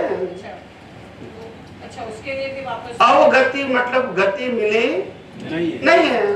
गति मतलब बर्थ। देव गति, मनुष्य गति, प्राणी गति, नर गति, इसको गति बोलते हैं। वो चारों में से एक गति नहीं मिली, इसको अवगति बोला। अभी समझ में आया? तो गति नहीं मिली। तो ये प्रेत आत्मा होती है, वो अच्छा भी करती है, बुरा भी करती है, ऐसा होता है? जिनके साथ जैसा हिसाब है वो करेंगे। अच्छा, उनके पास कोई स्पेशल पावर नहीं। नहीं। जय सच्चिदानंद। जय सच्चिदानंद। जय सच्चिदानंद। कौन है? चलो जल्दी बोल दो, जल्दी बोल दो। મને ખાલી એવું સમજવું હતું, આપણે દાદા ભગવાન એમના ડાબા ખભેથી સૂક્ષ્મ શરીરે સિમંદર સ્વામી પાસે જઈને ક્વેશ્ચન આન્સર આવતા હતા, તો એની પાછળ કયું સાયન્સ ને કેવી રીતે થતું હતું? वो एक प्रकार की शक्ति जरूर है, शक्ति है। यहाँ से मुट्ठी जैसा बॉडी बन जाता है, वो वहाँ जाके वापस आता है। वो साइंस है। वो एक प्रकार की सिद्धि है। सिद्धि वाला बॉडी यहाँ रहता है, फिजिकल बॉडी, और वो बॉडी वहाँ चला जाता है और वहाँ से प्रश्न करके वापस आ जाता है। मगर दादा भगवान वहाँ पूछने के लिए गए थे और प्रश्न का उत्तर लेकर वापस आए, इसका कोई प्रमाण नहीं है। ये शक्ति थी उनके पास, वो बताया है, मगर कभी गए, प्रश्न किया, इसका उत्तर मिला, ये कोई प्रमाण कभी नहीं दिया। એટલે અમારે કરજણ નજીક પેલું આપણે જૈન કેવો?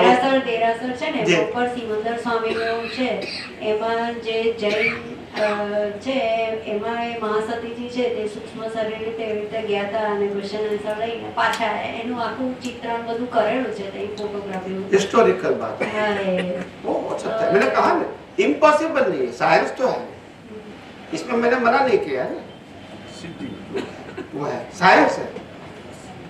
ये कलयुग में रेयर होती है किसी के पास, नहीं बच जैसी, मगर है जरूर, दुनिया में नहीं है ऐसा नहीं है। चलो प्रार्थना।